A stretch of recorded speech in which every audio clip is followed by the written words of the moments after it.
Filipenses capítulo 3, versículos 7 e 8. De vez em quando algumas pessoas me perguntam: pastor, o senhor tem mensagens que dá para chamar assim de prediletas? Eu falei no plural sim, porque é difícil escolher. Mas certamente o que eu quero compartilhar com vocês hoje, e a primeira e última vez falei disso foi há 7 anos atrás aqui, é um dos assuntos que mais impactou e marcou a minha vida.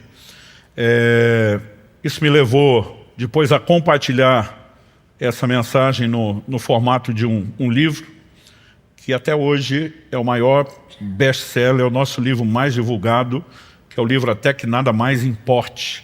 Já passamos de 500 mil de exemplares distribuídos, e eu senti muito forte de Deus, de mexer nesse assunto 7 anos depois.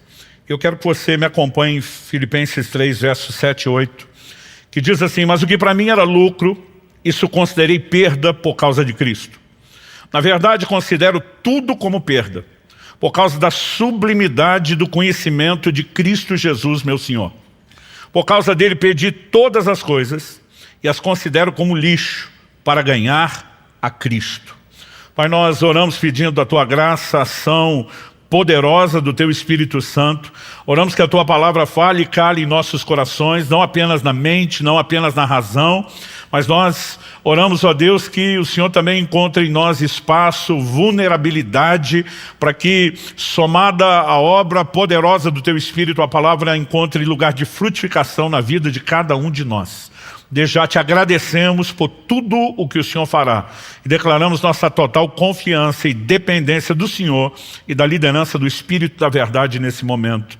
Nós oramos em nome de Jesus. Amém. Bom, eu queria começar com um pano de fundo, falando de como Deus me conduziu esse texto e me fez entender o que eu quero compartilhar. No dia 31 de dezembro de 2007, último dia do ano, a gente acordou em clima de férias lá em casa, já mais tarde, o almoço acabou saindo também mais tarde, e porque não havia compromissos, a não ser nossa preocupação era só o culto da passagem de ano. Eu lembro que não tivemos pressa de levantar da mesa. Kelly e eu, depois do almoço, ficamos conversando. As crianças eram menores, evidentemente, não conseguem ficar na cadeira por muito tempo, mas elas já tinham saído brincar, e Kelly e eu estávamos conversando, e eu lembro do momento em que eu empurrei o prato já vazio de lado, olhei para minha esposa e falei para ela: nos próximos 21 dias, eu não vou comer mais nada. A partir desse momento, essa foi minha última refeição. Nas próximas 3 semanas, eu vou apenas tomar água. Quando falei isso, minha esposa fez uma cara de preocupado. Eu nunca tinha feito até então mais do que 14 dias de jejum, e mesmo esses não eram tantos assim. E quando eu falei que ia fazer algo que nunca fiz, minha mulher me olha com cara de preocupação, e a primeira pergunta dela é: Deus te pediu? Eu falei: não, vou fazer porque eu quero. E ela ficou ainda mais preocupada quando eu falei que não foi Deus que me orientou. E eu lembro de ter dito para ela: 2008 será na minha vida o ano da busca. Falei para ela: eu quero buscar Deus como eu nunca fiz, eu vou fazer coisas que eu nunca fiz, vou jejuar como eu nunca jejuei, eu vou orar como eu nunca orei, eu vou ler a Bíblia como eu nunca fiz. E de fato, aquele foi um ano onde me dediquei a isso. Eu cheguei a ler naquele ano a Bíblia toda, em um mês, de capa a capa, 2 vezes. Eu realmente comecei a me dedicar em buscar o Senhor como eu nunca tinha feito. E as primeiras 3 semanas do ano foram o jejum, tudo correu muito bem. 3 semanas depois de terminar o jejum, estávamos em meados de fevereiro. Acredito que especificamente tenha sido o dia 19 de fevereiro. Era uma terça-feira à noite, na época não tinha os nomes que passamos a usar, Tadel, depois Alcance Mais, mas era a nossa reunião com líderes. Não chamávamos aquilo de um culto. Normalmente nós tínhamos uma oração, passávamos direto com a palavra ou de alinhamento doutrinário, alinhamento da visão, do coração, e tentávamos terminar a reunião o mais rápido possível, por ser dia de semana e de trabalho.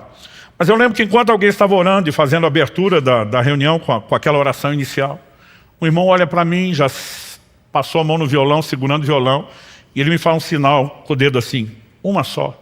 Quem diz: me deixa ministrar uma só. Eu fiz uma cara feia para ele e fiz assim: uma só. Como quem diz: nós não estamos aqui para isso, não é um momento de culto, e eu quero ficar focado no que é a nossa reunião. Mas quando ele pegou o violão e começou a dedilhar e cantar uma canção, ainda me lembro a canção, uma canção do Marcos Witt, que diz: te anelo, te necessito, né? Enquanto nós estávamos cantando aquela canção, alguém lá no céu resolveu apertar o botão que ativa o modo glória da reunião.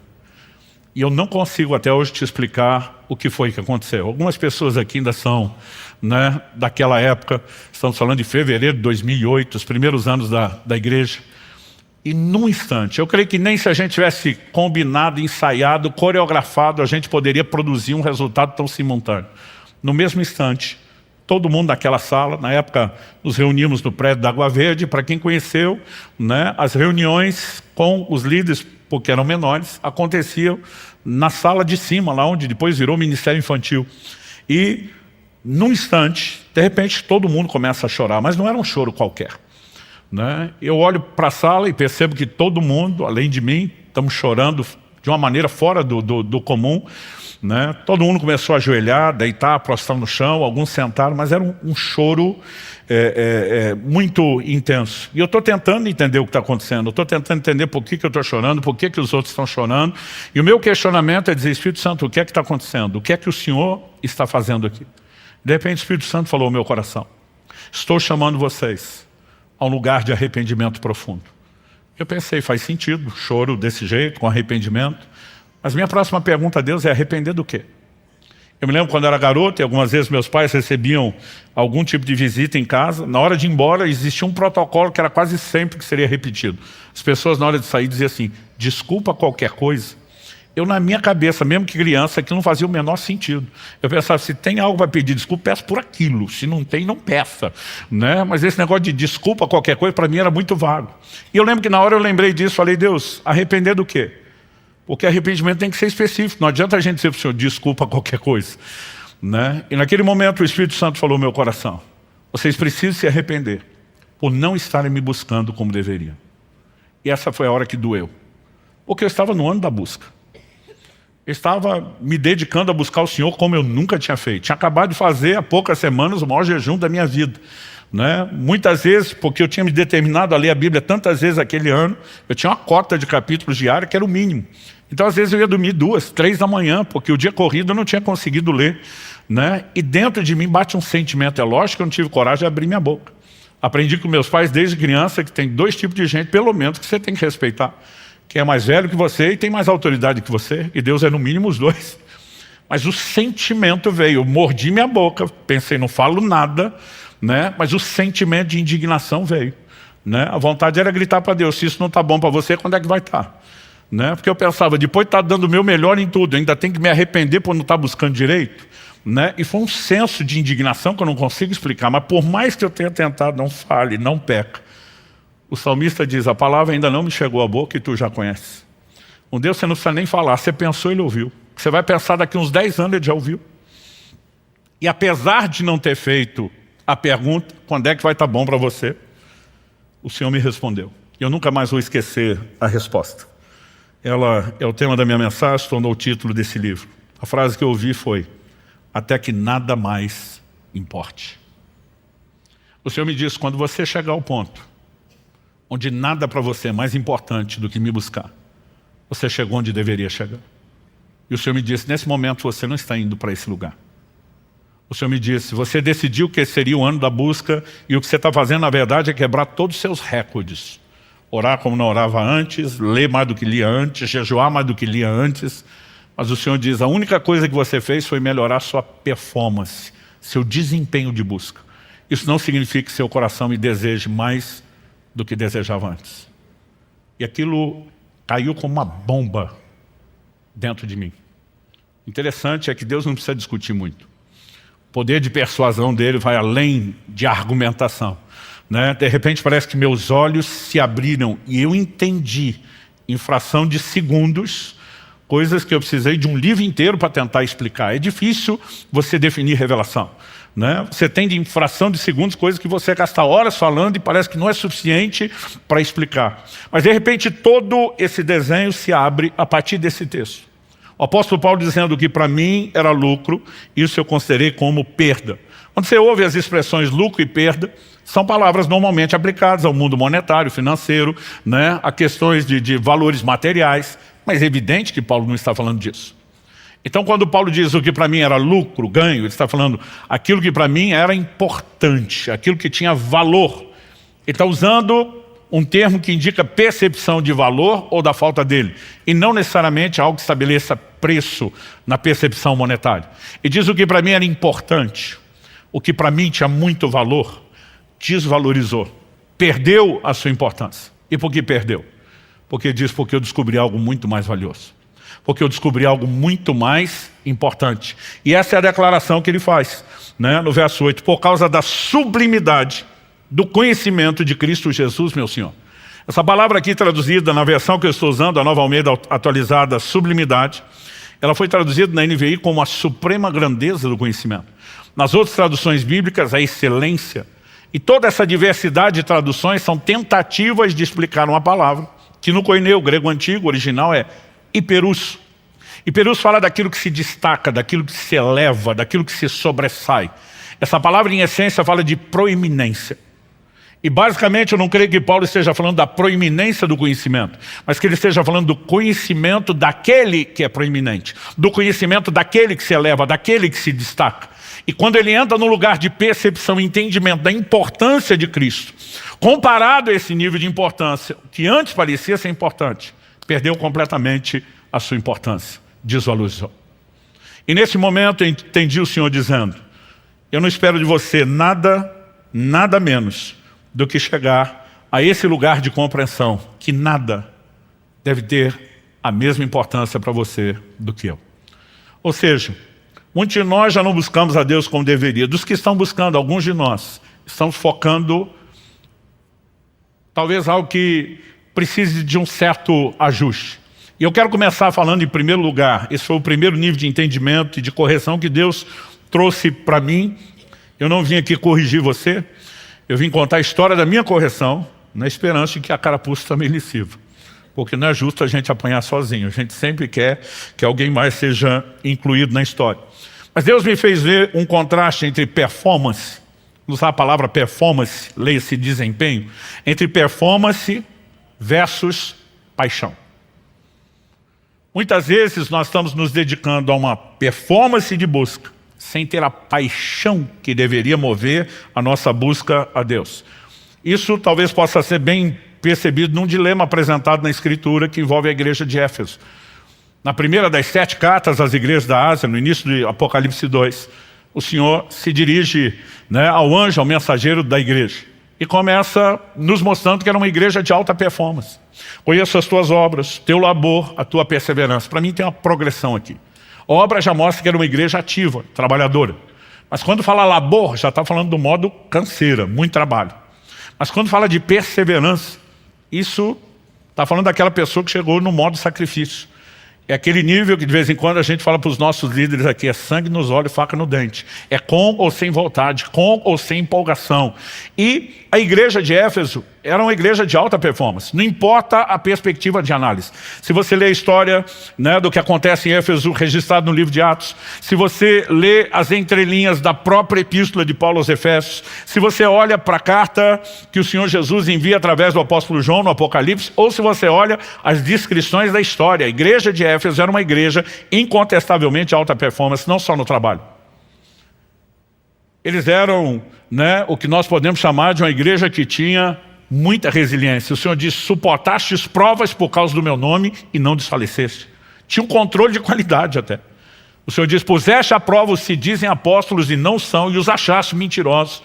Não há ângulo ou perspectiva que você avalie a igreja de Éfeso que não veja nela alta performance. Mas o Senhor diz, tenho porém contra ti, que abandonaste o teu primeiro amor. E aí Deus está dizendo, a performance está lá em cima, estratosférica, mas a paixão está no chinelo, está lá no chão. E aqui de repente um desenho começa a se abrir. E o Senhor não fala disso como se fosse uma crise. Eu lembro de uma ocasião que uma pessoa me aborda e diz, pastor, o senhor poderia orar por mim no final de um culto? Eu falei, claro. Pelo que você quer que eu ore? Eu gosto de perguntar pelo que a pessoa quer oração. E ela falou assim, não, eu estou em crise. Eu falei, que tipo de crise? Falou, perdi o primeiro amor. Eu falei, desculpa, então você não está em crise, você está em pecado. E ele me olhou assustado, como assim? Eu falei, o único momento em que Deus toca no assunto, você está falando de perder o primeiro amor e diz, lembra-te de onde caíste, chama de queda. Arrepende-te, está chamando arrependimento. Então nós temos uma lógica muito simples. A definição bíblica de pecado Está lá em 1 de João 3,4. É a transgressão, a desobediência da lei. Quando perguntaram a Jesus qual o maior, o principal, o número 1 de todos os mandamentos, o que é que Jesus respondeu? Amarás ao Senhor teu Deus de todo o teu coração, com toda a tua alma, com todo o teu entendimento, com todas as tuas forças. Logo, não é apenas amar a Deus que é o mandamento principal, mas é amá-lo com tudo que é em nós, é amá-lo com o que nós podemos chamar de amor total. Se esse é o maior mandamento e eu não estou cumprindo o maior mandamento, é evidente que eu não estou em crise, eu tenho desobediência. E de repente você começa a olhar para essa igreja e o Senhor está dizendo, eu não quero apenas performance, eu quero que vocês cumpram o mandamento. Agora, é importante a gente entender que o mandamento não deveria ser cumprido apenas com senso de obrigação. Então, por exemplo, deixa eu dar um exemplo que ilustre isso. Há uma ordem na Bíblia para todos os maridos. Cada um aqui que é casado e aqueles que estão almejando isso, saibam que é uma ordem incontestável de Deus. Maridos, amem as vossas esposas. Isso significa que eu sou obrigado a amar minha esposa. Isso também nos faz entender que amor não é apenas um sentimento espontâneo, voluntário, mas é uma decisão. Agora, eu fico pensando, esse ano Kelly e eu vamos completar 30 anos de casado. Se cada manhã que eu acordo do lado dela, eu falasse para ela, eu amo você. E quando ela abrisse um sorriso de satisfação, eu atropelasse ela com a próxima frase. Fazer o quê, né? Deus mandou. Não tem opção. Então estamos aqui para cumprir a obrigação.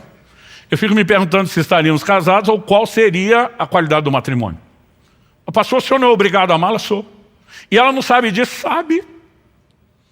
Mas ela espera que eu cumpra o mandamento, não com senso de obrigação, e sim com senso de prazer. De vez em quando, nas nossas conversas, a gente revisita algumas memórias, alguns episódios, coisas que não foram as melhores e tivemos que aprender e crescer com isso, mas coisas que foram muito marcantes. Eu tenho certeza que eu posso dizer isso, que nesses quase 30 anos, um dos momentos assim, existe um score, uma pontuação que o marido tem com a mulher. Para o homem é difícil entender. Você dá um carro para a mulher, vale 1 ponto. Você dá uma flor, vale 1 ponto. Você dá uma bolsa, vale 1 ponto. Né? A gente não entende o sistema de pontuação, mas tem hora que você vê nos olhos da mulher que o score está subindo ou está despencando. Quando nós completamos 10 anos de casados, e nós começamos aos 5 anos de casado, criamos uma convenção entre nós que a comemoração daqueles, a cada 5 anos de casado, tinha que ser algo especial. Que não dá para fazer coisa especial todo ano, mas que a cada 5 anos ia caprichar. A primeira de 5 anos, a gente estava assim, sem muito recurso nem muita fé. Então foi uma coisa bem singela. Mas quando estava chegando perto dos 10, a gente não tinha dinheiro, mas tinha fé. E nós estávamos orando, eu pedindo a Deus algo especial, e eu fui surpreendido por um problema terrível. Tinha uma viagem, né, que nós iríamos fazer juntos, e nessa viagem eu lembro que eu tinha uma conexão na França, aquele grande aeroporto de Paris, o Charles de Gaulle. E a empresa aérea fez alguma mudança no nosso bilhete e nos notificaram que a gente ia ter que ficar 2 dias esperando em Paris. 2 dias. Era o sonho da minha mulher. E eu lembro que nós aproveitamos, em vez de reclamar e querer brigar por aquilo, vamos aproveitar que nós ganhamos a viagem que não poderemos fazer. Era para ser só uma conexão. E tivemos nosso passeio. E no dia que nós subimos a torre, eu fiquei pensando o que eu falo, que não seja só tão clichê, mas que seja honesto, que não seja só o que ela deseja ouvir, mas o que ela merece. Eu pensei. Quando nós subimos, eu falei para minha esposa, em vez de só dizer eu amo você, eu falei para ela, eu quero te dizer algo aqui, em cima dessa torre, desse lugar que te encanta. Eu amo amar você. E até hoje eu lembro daqueles barulhinho de videogame, né? Marcando ponto assim, porque o olhar da minha esposa anunciava. Não tinha som, mas na minha memória tem, porque o que eu vi me fez imaginar aquilo. Porque naquele momento eu não estava dizendo apenas eu amo você. E eu sou obrigado a amá-la. Mas naquele momento eu estava dizendo, você é uma pessoa tão extraordinária, que aquilo que poderia ser só uma obrigação, você fez disso uma inspiração. Qual a diferença? Você pode ter um marido totalmente dedicado. Isso não faz dele alguém interessado na outra pessoa. Pode fazer dele apenas alguém orgulhoso. Ele pode olhar para a esposa e dizer, nem você nem Deus pode reclamar que eu não sou um bom marido, fiz o meu melhor, mas ele está focado só nele. O que lhe interessa no final é o orgulho do desempenho, não é a valorização da outra pessoa. É apenas a valorização da sua performance. Se nós entendemos o quão danoso e desastroso isso pode ser num relacionamento humano, por que é que não conseguimos entender o paralelo no plano espiritual? Aquele início do ano, quando eu fiquei indignado de Deus falar comigo que eu tinha que me arrepender, porque eu estava no ano da busca, o Senhor me disse, você não está me desejando mais do que antes. Você só está quebrando seus recordes. E a única coisa que você conseguiu até agora é ficar mais orgulhoso do que você estava antes. E foi o momento onde a casa caiu. Porque de repente eu comecei a entender, não se trata de desempenho ou performance. Nós precisamos entrar em um lugar onde o nosso coração seja profundamente cativado pelo Senhor. Deus não nos deu livre-arbítrio, direito de escolha à toa, com todos, entre aspas, os riscos que Ele correria, né, por nenhum outro motivo. Como disse um grande escritor cristão, Ele poderia ter nos feito como autômatos, programados para amá-lo e obedecê-lo, mas Ele esperava que nós quiséssemos isso. Na verdade, quando eu comecei a entender esse desenho, aí sim, eu entrei num lugar de profundo arrependimento. Há uma frase do grande escritor C.S. Lewis que mexe muito comigo. Ele diz, o cristianismo, se é falso, não tem nenhuma importância. Se é verdadeiro, tem infinita importância. Mas ele arremata dizendo, o que ele não pode ser de moderada importância. E muitas vezes a maneira como nós estamos vivendo o Evangelho, a relação com Deus, nem reflete o fato de que ele é verdadeiro, tem infinita importância, nem de que para nós seja falso, como não tem nenhuma importância, mas nós criamos um híbrido, onde Deus é mais ou menos importante. Você quer ver uma frase que me tira do sério, há mais de 30 anos pastoreando? É quando alguém diz assim, pastor fulano é uma benção, só falta Jesus. E olha como só falta Jesus. Se falta Jesus, falta tudo. Que conversa é Jesus, é a cerejinha do chantilly. Mas nem nós muitas vezes percebemos a maneira como nós estamos lidando com esse ponto e com essa questão. E Deus está nos chamando a um lugar onde a gente de fato entenda, né? E eu comecei a perceber, peraí, se eu estou dizendo à minha esposa que eu amo amá-la, é porque eu entrei num lugar de valorizar quem ela é. E a minha dedicação não é para valorizar a mim mesmo ou minha performance. É apenas o reconhecimento de que poderia ser uma obrigação, se tornou fácil. Porque você me inspira a isso. Com Deus não deveria ser diferente. A segunda coisa que Deus chamou a minha atenção e me corrigiu naquele dia, diz respeito à razão da nossa existência. Eu gosto muito de questionar temas básicos, essenciais nas Escrituras, mas honestamente até esse dia, fevereiro de 2008, nunca tinha parado de pensar nisso. O Espírito Santo me pergunta, naquela reunião de líderes, qual a razão da sua existência? E eu já comecei a desenrolar, né, toda a revelação que eu tinha do plano, do propósito de Deus para o meu chamado. O Senhor falou, não, isso é o seu entendimento do seu chamado pessoal. Qual a razão da sua existência como ser humano, você e todos os outros? E de repente eu começo a me perguntar, que texto da Bíblia talvez resuma isso a respeito de todos nós? E eu não consigo achar nada muito claro, específico, muito direto. Foi nessa hora que o Senhor falou comigo. Abra sua Bíblia em Atos 17, versos 26 e 27. Eu sabia que Atos 17 era a pregação de Paulo em Atenas, mas não me lembrava, na época, o que estava nos versos 26 e 27. Quando você chega nesse momento da pregação de Paulo, ele diz assim, de um só, uma clara referência a Adão. Deus criou todas as raças e tribos dos homens. Aí ele entra com um indicativo de propósito. Para quê? Por que de um Deus fez todos nós? Para que o buscassem. Há uma razão primária pela qual todos nós existimos. Buscar a Deus. E nós precisamos entender, se isso é a base, se isso é tão primordial, nós não podemos relegar esse assunto a um lugar, né, secundário, dentro da nossa doutrina, periférico, porque ele precisa ser visto como aquilo que de fato é central. Então, se buscar a Deus é o principal, e eu quero destacar isso, nós também precisamos entender que apesar de existirmos para buscar a Deus, existe uma forma correta de fazer. Quando você olha a própria pregação de Paulo, lá em Atos 17, primeiro ele diz que de um só Deus fez todas as raças e tribos dos homens para que o buscassem, mas na sequência, no verso 27, depois de dizer para buscarem a Deus, ele diz, se porventura tateando possam achar, ainda que não esteja longe de cada um de nós. Quem é que busca tateando, apalpando? Quem está limitado ou desprovido de visão. Eu sou de uma época onde faltava muita luz, por falta de estrutura. Hoje em dia isso não acontece, a nova geração não sabe o que nós já passamos. Mas acabava a luz, já tinha lugar certo para você achar no escuro, onde tinha vela e caixa de fósforo, para não ficar no desespero. Eu lembro que um dia, eu e Kelly, nossos filhos eram ainda pequenos, nós estávamos fazendo uma visita em algum lugar e deu um blackout. Não sei se foi na cidade toda ou pelo menos no bairro, ficou tudo escuro. Enquanto os mais velhos de nós estavam nos batendo para achar a vela, a nova geração simplesmente foi puxando o celular do bolso e acendendo as lanternas, e a gente ficou se perguntando, por que é que nós não pensamos nisso? Alguém falou, porque nós nunca treinamos. Né? E normalmente quando ia procurar a vela, sabia mais ou menos o rumo, mas procurava como? Ia apalpando. Quando a Bíblia diz, ainda que tateando o possam achar, significa que o homem, mesmo desprovido de visão, em estado de cegueira espiritual, ele precisa buscar a Deus. Só que a Escritura diz, o qual não está longe de cada um de nós. Ou seja, nós podemos ter dificuldade, mas Deus não quer dificultar ainda mais o processo. Quando meus filhos eram crianças, várias vezes eu brincava com eles, né? Israel e Alice têm 3 anos de diferença, então fiz com cada um em épocas diferentes, mas eu gostava de brincar com eles, de eu me esconder para eles me achar. Mas tudo começou no grau de dificuldade, como eram ainda muito bebê, eu facilitava até demais. Eu lembro que eles ainda bem pequenininhos, eu normalmente me ajoelhava diante do sofá, cobria só a cabeça com a almofada, deixava o corpo para trás. E pensa num corpo que já foi maior do que é hoje. E aí de repente eles diziam, achei você, minha vontade de dizer, quem não acharia? Mas é lógico que eu fazia uma festa, como se fosse aquela coisa extraordinária.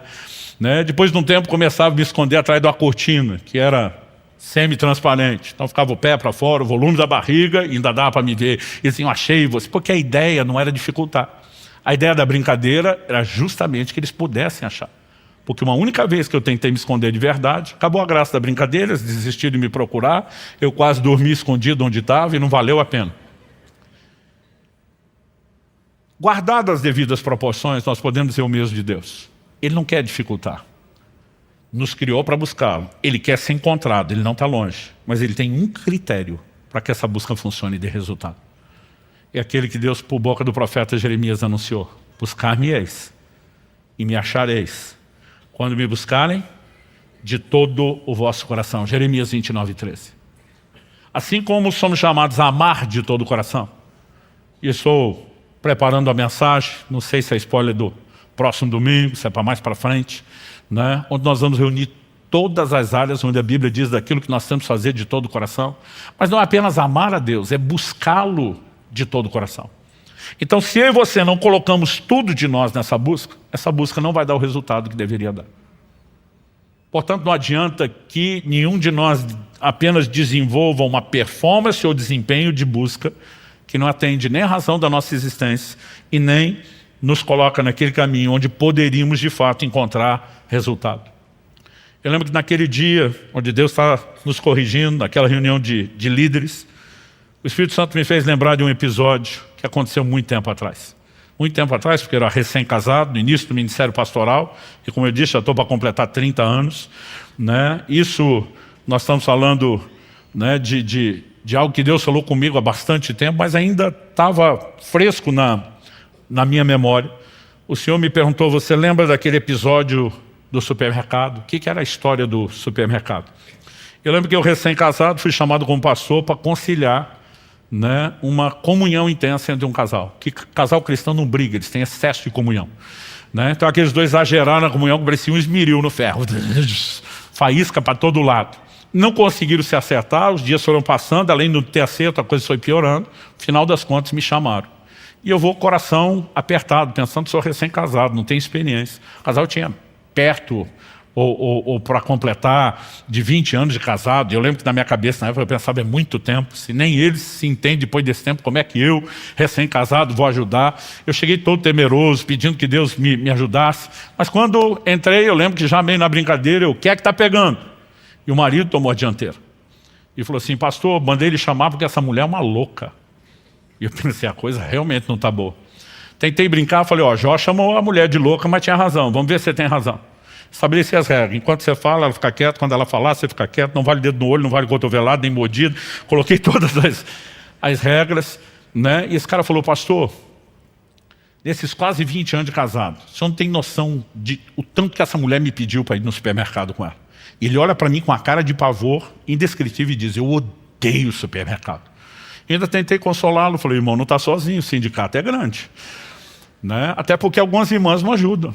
né? O homem já não gosta de ir no supermercado, ela quer que ele vá junto para ter a DR, a relação lá num lugar público com caras e bocas, e a coisa não fica realmente fácil, né? E outras mulheres acreditam que os homens sabem onde estão as coisas do supermercado.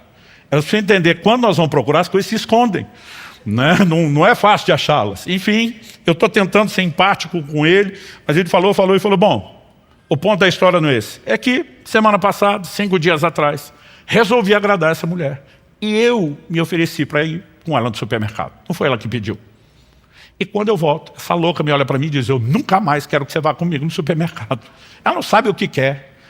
Quando ele falou isso, a mulher está o tempo todo com a mãozinha aqui, o dedinho aqui, tipo, esperando minha vez, mas ela respeitou as regras. Eu falei, terminou? Ele falou, terminei. Eu falei, pode falar, irmã. Ela falou assim, pastor, eu nunca quis que ele fosse comigo no supermercado. Gente, quando ela falou isso, ele surtou. Eu às vezes endemoniou, mas não é bom falar isso para crente. Porque bravo ele já estava, então eu fiquei pensando o que era o próximo nível, para onde foi. Mas ele enlouqueceu. Eu estou falando que é louca, eu tenho testemunha. Começou a chamar os filhos para depor no tribunal. Eu falei, calma. Eu interrompi ele e falei, enquanto você falava, ela não te interrompeu. Agora é a vez dela, ela vai falar, você não vai interromper. Falei, mamãe, já que ele te interrompeu, deixa eu dizer algo. Nem eu estou conseguindo acreditar na senhora. Eu falei, a senhora pode até não ser essas donas que quer discutir a relação no mercado, mas dizer que nunca quis, nem uma vezinha que ele fosse. Me ajuda a entender isso. Ela olhou para mim e falou, pastor, o que eu queria não é que ele fosse. O que eu queria é que ele quisesse ir. E foi tão profundo que ela falou que eu levei uns minutos para entender. Eu falei, como é que é? Ela falou, o que eu queria não é que ele fosse no supermercado, é que ele quisesse. Eu falei, só repetiu, não explicou. Falei, ok, pastor. Então deixa eu te explicar. Ele de fato se ofereceu e foi comigo no supermercado. O senhor tinha que ver a cara dele enquanto estava lá. O senhor tinha que ver a linguagem corporal, olhando para o relógio. Evidente que ele não queria estar lá. Eu fiquei pensando, esse homem deve ter aprontado algo tão terrível, mas tão terrível, que ele decidiu se dar uma autopunição. O que é o pior castigo que eu mereço depois do que eu fiz? Ir com a minha mulher no supermercado. Ela falou, agora, se ele precisa de uma autopunição, eu tenho que aguentar aquela cara feia junto comigo? Ela falou, pastor, eu não queria que ele fosse, eu queria que ele quisesse ir. Então, meu argumento para ele é o seguinte, se não consegue ir com um cara feliz, não vá nunca mais. Eu olhei para ele e falei, velho, desculpa, mas ela tem razão. E Deus me fez lembrar daquela história, disse, você lembra daquela história? Eu falei, lembro. E o Senhor falou, pois é, o que eu queria não é que você me buscasse, é que você quisesse me buscar. E de repente, parece que a coisa realmente fez sentido. Deus não espera apenas que a gente cumpra a obrigação, mas que a gente entre num lugar de intencionalidade, movido por um senso de prazer no cumprimento daquilo que também acaba sendo uma obrigação, tanto amá-lo como buscá-lo de todo o coração. Quem está entendendo, diga amém. John Wesley diz que não se admita no coração outro desejo ou propósito, cujo objeto supremo não seja ele. E de repente Deus me levou a um lugar de compreensão, e isso eu posso lhe garantir, foi uma das coisas mais marcantes e revolucionárias, principalmente pelo contexto do entendimento dos outros princípios. O Senhor falou comigo naquele dia, você tem pregado ao longo dos anos que o pecado é o grande inimigo de vocês. E de fato o pecado é o inimigo. Os afasta de mim, desconecta, tem consequências. Mas o Senhor me diz, você não está errado em chamar o pecado de inimigo. Você está errado quando acha que o pecado é o único inimigo. O Senhor me diz, há um inimigo mais sutil, que aqueles de vocês que já não estão enredados no pecado como antes, muitas vezes não percebem. E eu vou denominar esse inimigo da maneira como eu entendi, não é necessariamente uma terminologia bíblica desse jeito, mas é o que você encontra lá. Eu vou denominar isso de distração, ou distrações. O Senhor Jesus, no Evangelho de Lucas, lá no capítulo 14, a Bíblia nos mostra que ele estava numa casa, ele foi convidado, para uma refeição. Enquanto estão comendo, Jesus também está ensinando, falando das coisas do reino de Deus. O verso 15 de Lucas 14 diz, ao ouvir tais palavras, um dos que estava à mesa com Jesus lhe disse, bem-aventurado aquele que participar do banquete no reino de Deus. Eles estão no banquete literal. Jesus está falando do reino, ele diz, bem-aventurado aquele que foi para o banquete do reino. Na hora que ele deixa a bola quicando, verso 16 diz, Jesus, porém, respondeu, certo homem deu uma grande ceia e convidou muitos. A hora da ceia enviou seu servo para avisar os convidados, venham, porque tudo já está preparado. Mas todos eles, um por um, começaram a apresentar desculpas. O primeiro diz: comprei um campo e preciso ir vê-lo, peço-te que me desculpe. Outro diz: comprei 5 juntas de bois e vou experimentá-las, peço que me desculpe. O outro diz: casei-me e por isso não posso ir. Se você olhar cada uma das 3 desculpas que Jesus fez questão de relatar, elas não falam de nada que em si, por si mesmo, seja ilícito, seja errado. Então, quando o primeiro simplesmente apresenta desculpa a Jesus e diz: comprei um campo, isso é aquilo que a maioria de nós, os crentes, chamaria de bênção de Deus, resposta de oração. E se for de uma vertente mais pentecostal, cumprimento de promessa. Eu nunca vi um crente em 32 anos quase de pastorar, vir murmurar e reclamar: puxa, pastor, eu comprei uma casa própria, coisa terrível. Puxa, compramos uma propriedade nova para os negócios, que triste.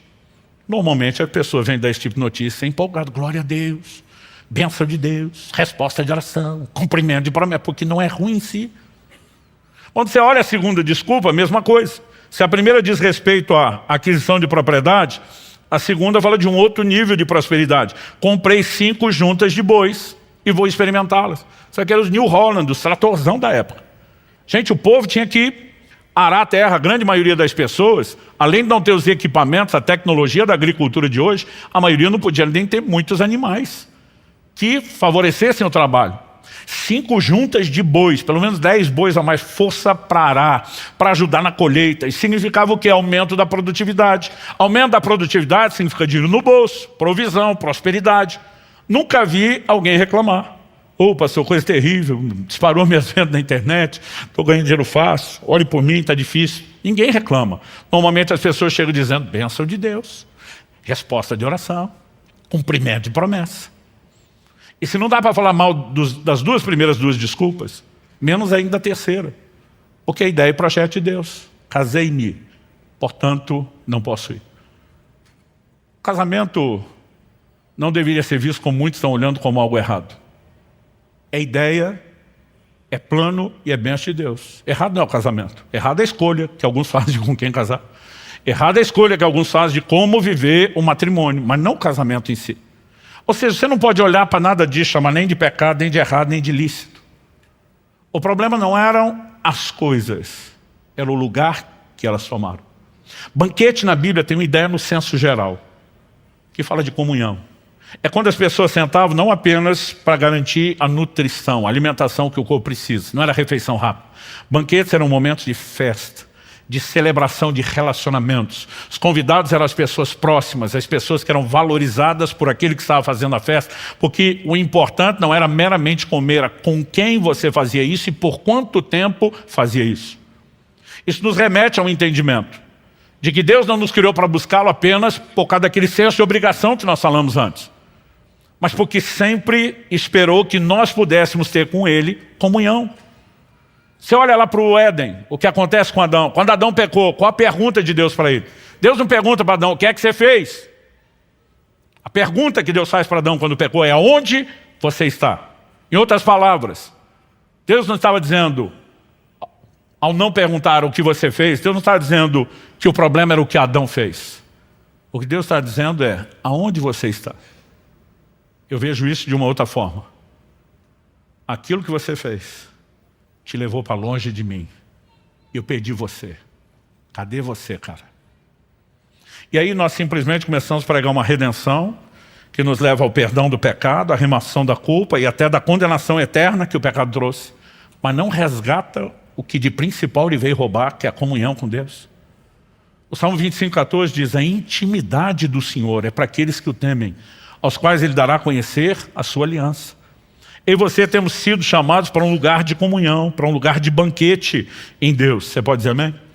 Agora, muitas vezes nós temos nos deixado distrair por coisas que elas não são erradas.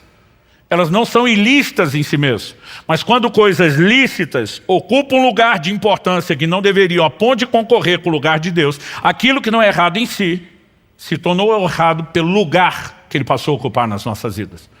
Quando Moisés vai a Faraó com uma mensagem: deixa meu povo ir para que me adore, a gente pode aprender algo na tipologia bíblica.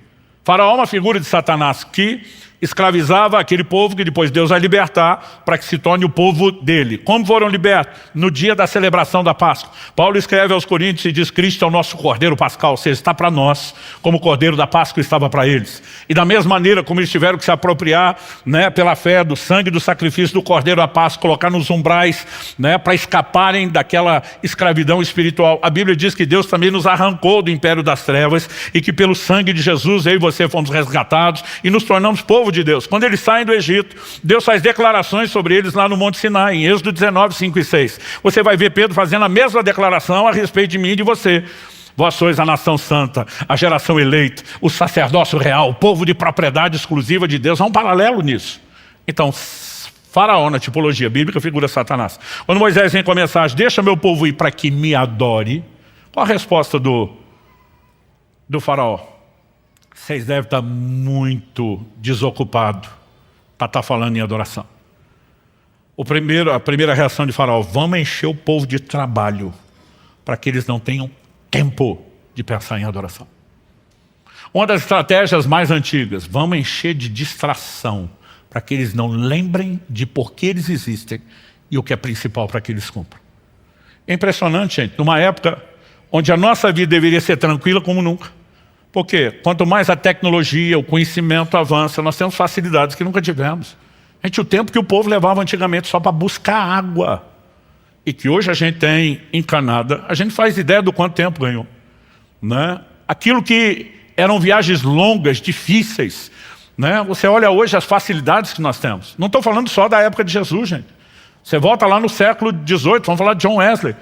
O cara viajava para pregar o evangelho do mesmo jeito que Jesus e Paulo, a pé, a cavalo, dentro de navio, né? Tudo era lento, era um processo, são desafios. Eu, às vezes, né, já fiz isso muitas vezes, estou no sábado pregando no norte, no nordeste do Brasil e tenho tempo para voltar tranquilo para as nossas reuniões de domingo, por causa, né, da facilidade do transporte. Em tudo o que nós avançamos era para a gente ter tempo sobrando.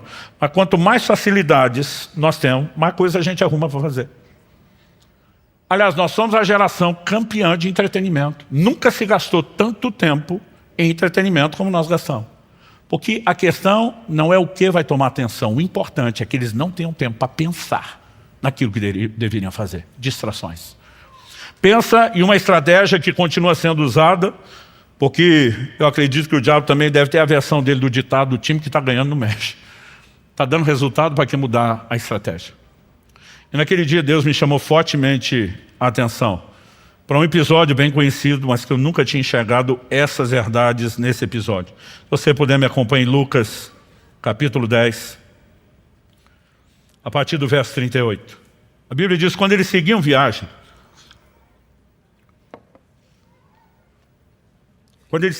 Jesus entrou numa aldeia, e certa mulher chamada Marta hospedou-o na sua casa.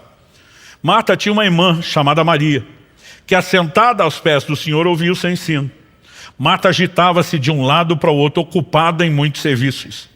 Então se aproximou de Jesus e disse: o Senhor não se importa com o fato de minha irmã ter deixado que eu fique sozinha para servir? Diga-lhe que venha me ajudar. Mas o Senhor respondeu: Marta, Marta, por 7 vezes na Bíblia. Você vai ver Deus chamar alguém pelo nome 2 vezes seguidas. Em todas as 7 que você vai encontrar uma crise. Eu brinco que se Marta tivesse essa revelação, ela já ia pensar: deu ruim, só de ouvir Marta, Marta. Marta, Marta, você anda inquieta e se preocupa com muitas coisas, mas apenas uma é necessária. Maria escolheu a boa parte, e essa não lhe será tirada. Quando nós olhamos para esse texto, em primeiro lugar, nós temos uma dinâmica de relação familiar que é muito semelhante ao que nós temos até hoje. Eu lembro de uma ocasião que Kelly e eu fomos fazer uma visita a um casal da igreja, e eu lembro que na hora de ir embora eu falei para ele, enquanto ele me acompanhava até o carro, que era um gabinete, um aconselhamento com você ainda essa semana. Ele falou: claro, pastor, por quê? Eu falei: nós vamos conversar sobre como está o seu casamento. Ele: Deus te revelou? Eu falei: nem precisou. Eu falei: nós chamamos isso de linguagem corporal. Às vezes o comportamento das pessoas já expõe. Eu falei: teve uma hora que você e sua esposa sumiram, deixaram nós sozinhos na sala. Eu estava doido para um copo d'água, vocês não voltavam e nem perceberam o tempo que levaram. Eu resolvi ir até a cozinha buscar o copo d'água. Quando chego lá, vocês dois estão discutindo, nem me viram. Estava tão intensa a discussão que eles não me viram. O pior, tinha um garoto de uns 7 anos no meio, e o pai falava para o garoto: menino, diz para sua mãe. A mãe está na frente dele. Mas quando fala como se o outro não está presente, é porque o negócio está azedo no último nível. Aí a mulher respondia, menino disse para o seu pai, a criatura nem dizia nada, porque os dois estão se ouvindo. Mas o importante era fingir que não estava falando com o outro. Quando Marta chega para Jesus, na frente de Maria, e diz para minha irmã me ajudar, gente, o negócio já está azedo. Não é difícil perceber isso. Eu imagino que enquanto Jesus está ensinando, Marta deve ter passado por trás, chamado Maria várias vezes. Imagino Maria tirando a cara para o lado, assobiando, daqui não sai, daqui ninguém me tira. E Marta vai pedir ajuda de Jesus, acreditando de todo o coração que Jesus vai ficar do lado dela e apoiá-la. Ela não esperava levar esse invertido. E aí Jesus diz para ela, uma só coisa é necessária. Outras versões traduzem isso como poucas coisas são necessárias. Mas a maioria diz, uma só coisa é necessária. Como dizia a geração de meus pais, nunca entendi porquê, no frigir dos ovos, no final das contas, só tem uma coisa que realmente importa. Qual é a coisa que realmente importa? Aquela pela qual eu e você existimos, que é a razão da nossa existência, buscar a Deus. Mas Jesus, em outras palavras, está dizendo para Marta, sua irmã escolheu a boa parte, o que realmente importa. Está sentada aos meus pés, me dando atenção, ouvindo, recebendo a minha palavra. Você acha mesmo que eu vou ficar do seu lado e tirá-la daqui? Agora, se Marta soubesse que eu ouvi isso, tinha pedido ajuda a Jesus? É claro que não. Porque na cabeça de Marta ela está bem intencionada. Eu não sei como você receberia Jesus na sua casa.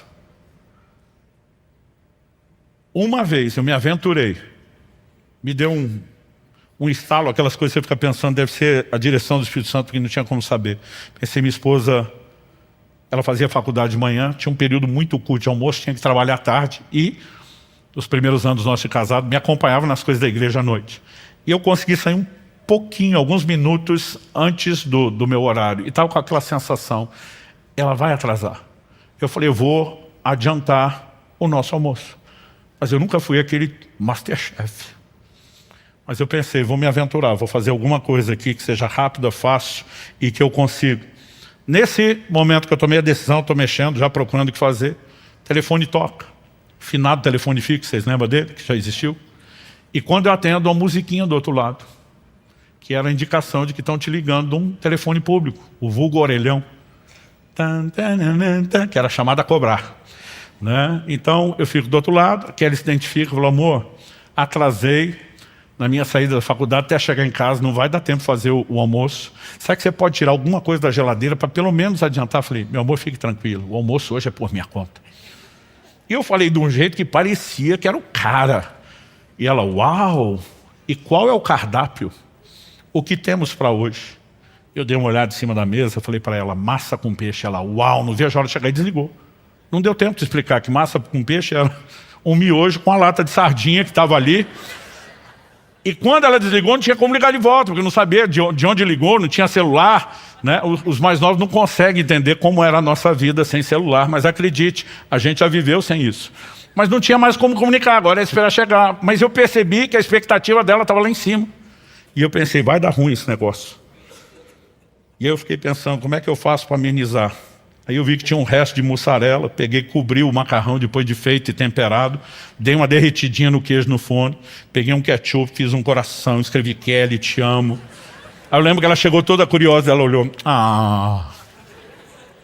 Mas depois do ar tinha aquela curiosidade, aí teve uma hora que ela pegou o garfo e levantou o queijo, ela olha para mim e diz, miojo com sardinha? Você vai dizer que miojo não é massa e que sardinha não é peixe? Graças a Deus ela caiu na risada, a diversão valeu o trote. Mas por que eu estou dizendo isso? Se eu fosse receber Jesus hoje, pessoalmente na minha casa, eu não teria coragem de dar esse tipo de massa com peixe. Você fica imaginando, gente, receber Jesus tem que fazer o melhor. Se você pensar, a motivação de Marta não é ruim. E outra, Jesus não vinha sozinho, gente, tinha uma tropa com ele. Vamos falar sério. Agora, nesse momento, Jesus está dizendo, Marta, mesmo o desejo de trabalhar para me agradar, se substituir o seu interesse por mim, não está legal. Naquele dia, naquela correção, o Senhor me disse, muitos de vocês têm sucumbido não só diante do pecado, mas diante de distrações. O Senhor me disse, alguns de vocês prosperaram e já não têm um coração para me buscar como antes. Alguns de vocês prosperaram na carreira e não têm nem coração, nem tempo para me buscar.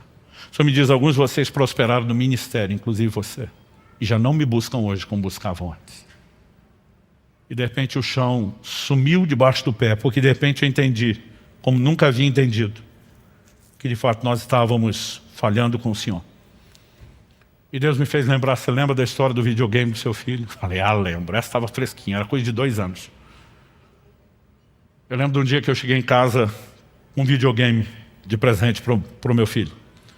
E quando eu entrei em casa, eu nunca tinha visto ele fazer tanta festa com presente como com esse.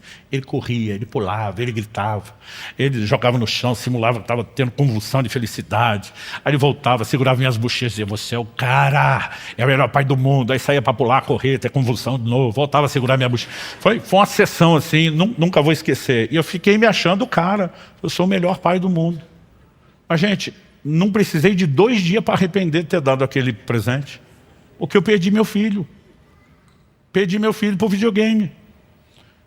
Eu gastei antes da pandemia uma média de 17 anos, ficando 3 dias fora de casa, quinta, sexta, sábado. A maior parte desses 20 anos que moro em Curitiba, eu sempre tentei morar perto do aeroporto. Não só pelas idas e vindas, mas assim, quando eles eram pequenos, né, e aquela avisava, papai chegou, já era aquela ansiedade. Então, às vezes eu ligava para ela, dizia, aterrissou. Era o tempo dela sair de casa, me pegar no aeroporto. E quando ela chegava com o carro, já estava saindo na porta, chegava logo em casa e as crianças sempre estavam me esperando. Era o momento de papai voltou para casa, festa. Então a gente se abraçava, brincava, era o nosso momento de comemoração. Depois do bendito videogame, para não falar o que eu penso dele, cada vez que eu passava por aquela porta, era só a Alice. O Israel mais velho já não estava lá. Eu brincava bastante com ela, depois que ela cansava, filho, cadê você? Já vai, pai, só vou passar de fase. Gente, eu peguei um ódio nessa frase, passar de fase. Você não tem noção. Um dia eu estava num evento de pastor, e um falou para mim, pastor, o senhor pode orar por mim? Eu falei, sim, pelo quê? Ele falou, não, eu sinto que medicinalmente está na hora de passar de fase. Eu falei, se quer que eu ore, arruma outra fase. Ele não entendeu nada. Eu falei, não oro, se não mudar isso, não oro.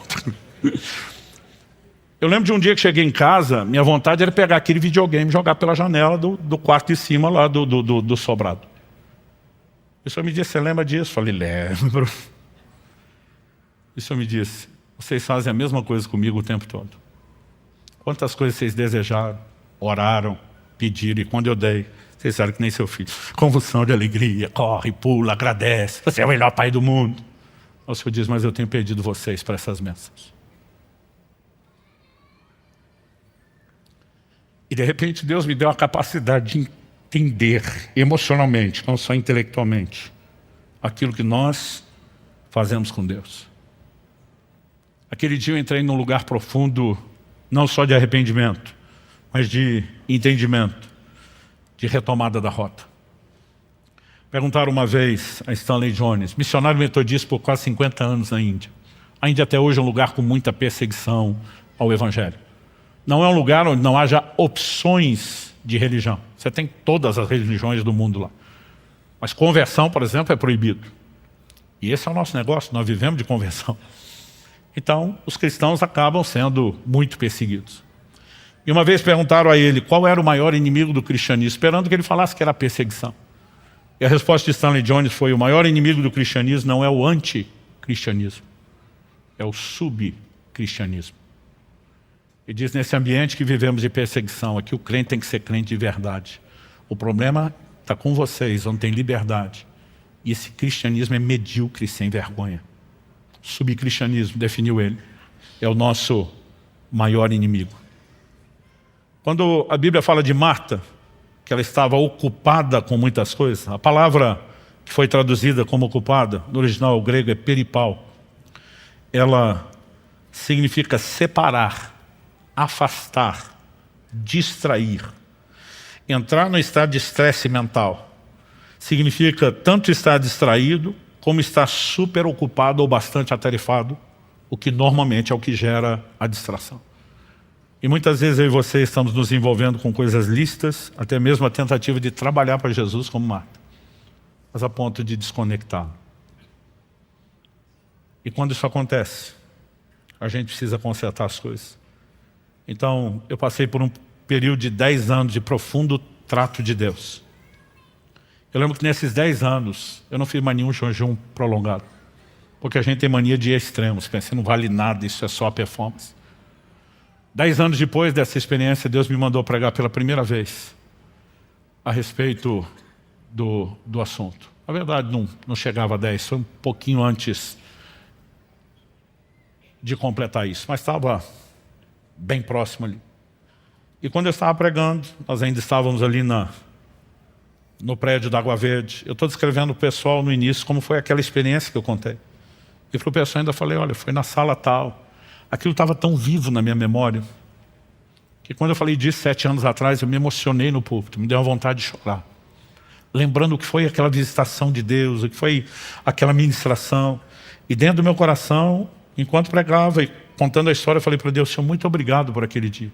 Quando eu falei isso, não esperava. O Espírito Santo falou comigo no púlpito, no meio da pregação. O que gerou aquela experiência foi o jejum. E eu levei um susto. Falei, achei que não tinha valido nada o jejum. O Senhor me disse, não. Eu falei que a sua motivação estava errada. E que você precisava ajustá-lo, não que ele não teve efeito. Foi naquele momento, em cima daquele púlpito, que eu soube que Deus estava me chamando pela primeira vez para um jejum de 40 dias. Mas dessa vez o que eu entendi foi Ele me dizendo, vem com motivação correta. Venha para me colocar à frente das coisas mais importantes, inclusive o alimento da sua subsistência.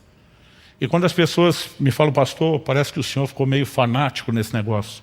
Eu digo, é porque vocês não entendem o que ele representa. Se há algo que tem sido a base de toda a construção de Deus para aquilo que nós começamos a praticar e falar depois sobre o jejum, foi entender a importância de chegar a um lugar onde nada concorra com ele. Onde nada, absolutamente nada, seja tão importante quanto ele. Onde nada se compare com o lugar dele. E é para esse lugar que Deus está chamando a mim e a você. E a minha oração é que você consiga entender e mensurar isso não só na sua mente, não só na razão, mas que o Espírito Santo consiga ir naquele lugar mais profundo do coração. Encontrar em mim e você um lugar de resposta. Vamos ficar em pé para parecer que está acabando.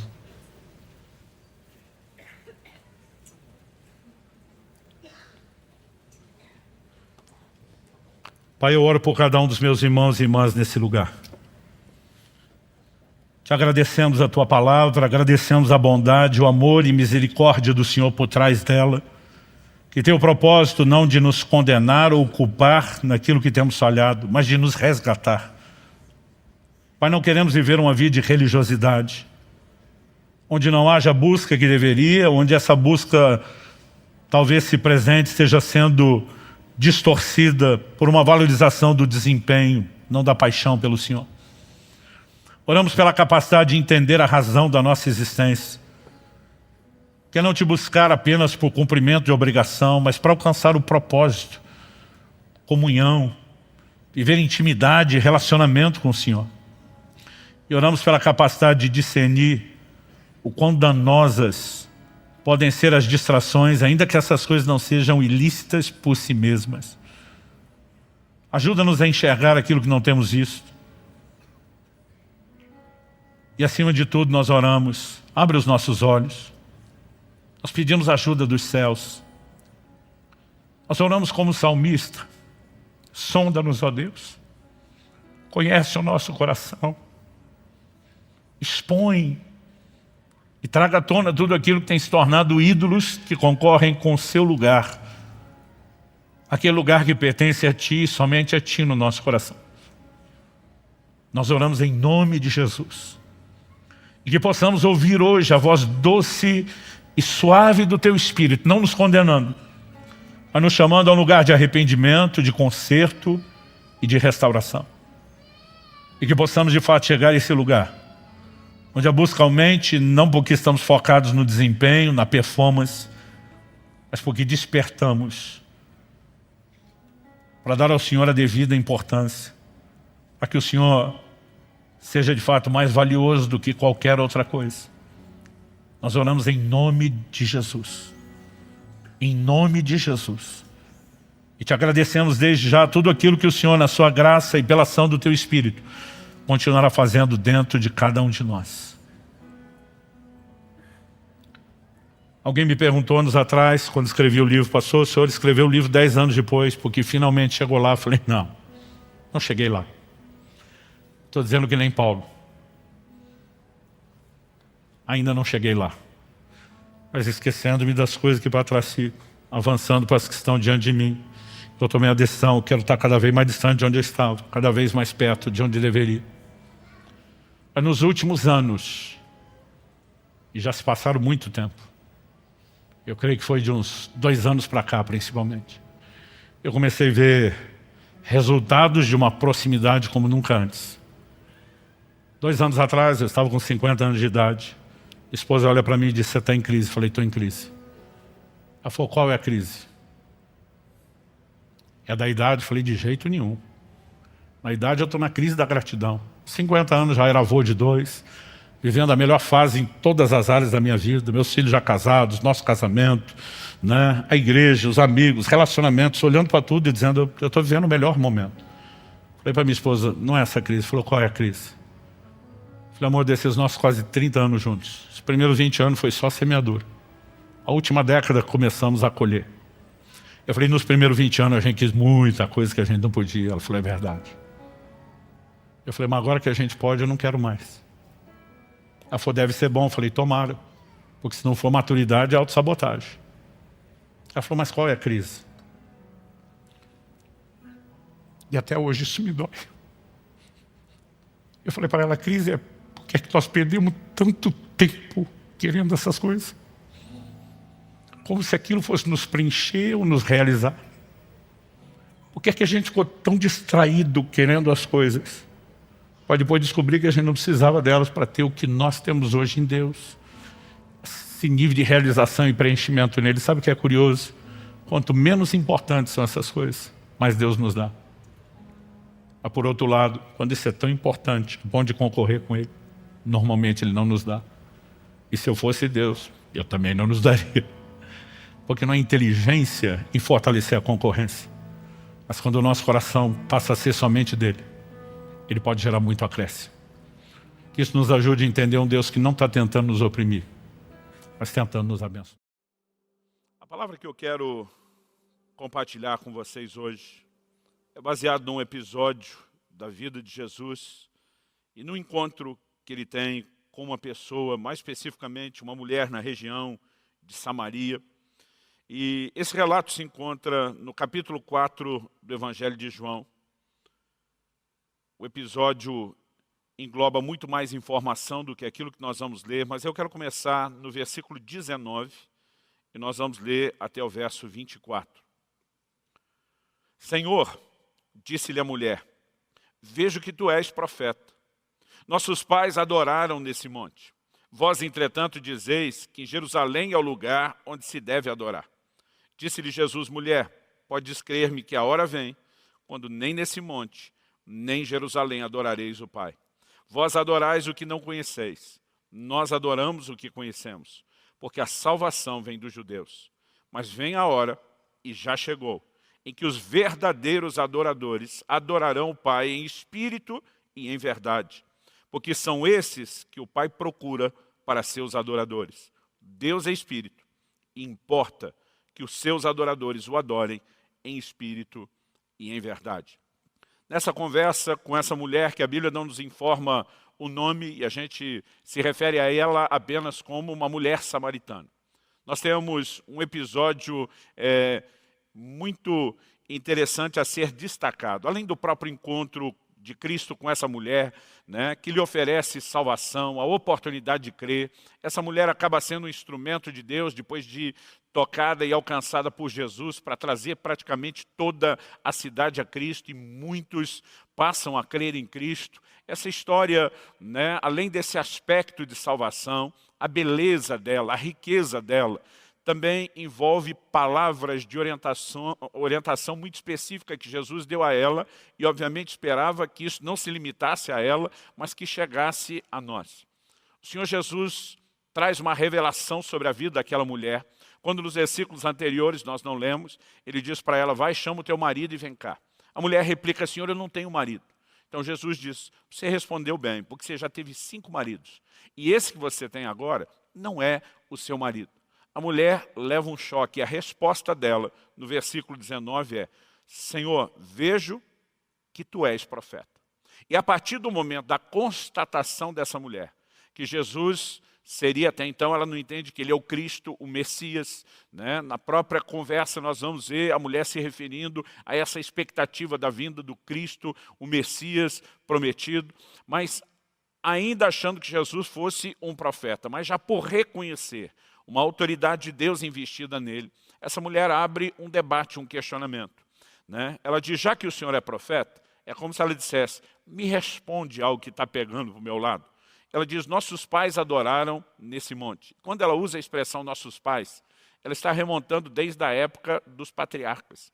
Esse poço aonde ela foi, né, buscar e tirar água, era conhecido como o Poço de Jacó, né? Então, nós temos uma promessa de Deus feita a Abraão, e a partir de Abraão nós temos esse chamado período dos patriarcas, depois, né, temos Isaac, seu filho, e Jacó, seu neto. Ela diz, desde essa época, nós já temos um entendimento e uma tradição que Deus foi adorado nesse lugar. Agora, essa razão dela replicar para Jesus, né, e dizer, mas vocês dizem que é em Jerusalém o lugar que se deve adorar, ela revela que existia uma disputa entre judeus e samaritanos. E a história é bem maior. Eu não quero me alongar muito, mas é importante que a gente entenda o pano de fundo. Durante muito tempo, a nação de Israel foi uma única nação, né, composta pelas 12 tribos, que eram os nomes dos 12 filhos de Jacó, que Deus mudou depois para Israel. A diferença é que uma dessas tribos, a tribo de Levi, ela é separada para o sacerdócio. Então a tribo de José, ela se desdobra em 2 nomes distintos, em 2 grupos distintos, que era o nome dos filhos de José, a quem Jacó diz, eles serão meus filhos, serão chamados como meus filhos, que são a tribo de Manassés e de Efraim. Dessas 12 tribos, né, se a gente considerar o desdobramento de José, Levi saindo para o sacerdócio, a gente diria 13. Dessas 12 tribos, durante muito tempo, eles caminharam debaixo de uma única bandeira como uma única nação. Nos dias do reinado de Davi, a nação se consolidou, né, se estabeleceu praticamente em toda a sua herança da terra prometida. Depois vieram os dias gloriosos de paz e muita prosperidade de Salomão, mas porque no final da sua vida, Salomão se afasta de Deus, né? Deus disse que iria começar a trazer juízo. No reinado seguinte, agora Roboão, filho de Salomão, neto de Davi, nós temos o início de um período chamado de o reino dividido, né? O que era o reino dividido? Apenas 2 tribos ficaram compondo o chamado reino do sul, ou reino de Judá, né? Que era a tribo de Judá e a tribo de Benjamim. As outras 10 tribos, elas se unem debaixo de uma outra liderança, de um homem chamado Jeroboão.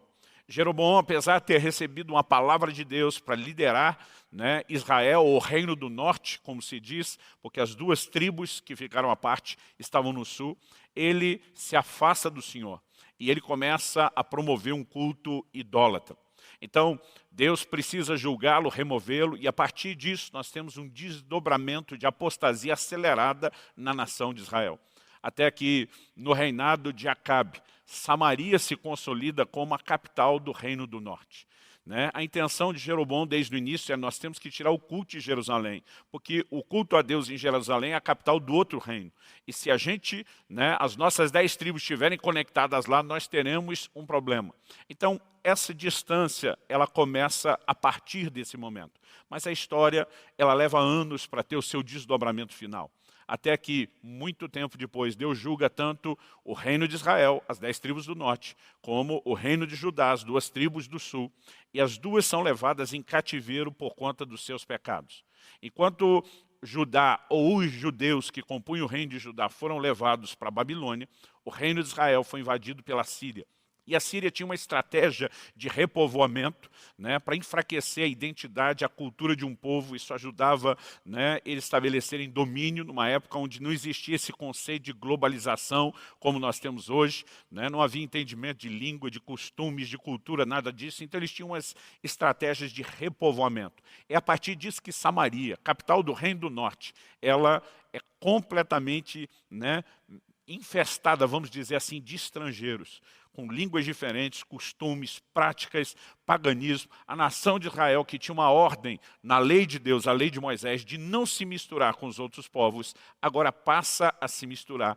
E é a partir dessa mistura que se dá em Samaria, que agora o restante dos judeus, quando voltam do cativeiro de Babilônia, olham para eles como gente que se apartou não apenas, né, de uma linhagem que não deveria se misturar, mas da razão pela qual não deveria haver mistura da linhagem, que era justamente a absorção, né, dos princípios dos outros povos. Então, passa-se a haver uma verdadeira animosidade entre judeus e samaritanos. E, obviamente, com essa mentalidade de muitos e muitos séculos, né, de não depender de Jerusalém para adoração, para o culto, eles estão batendo o pé, dizendo, não, nossos pais adoraram aqui, a gente não depende de estar lá. Agora, essa não é necessariamente a informação bíblica.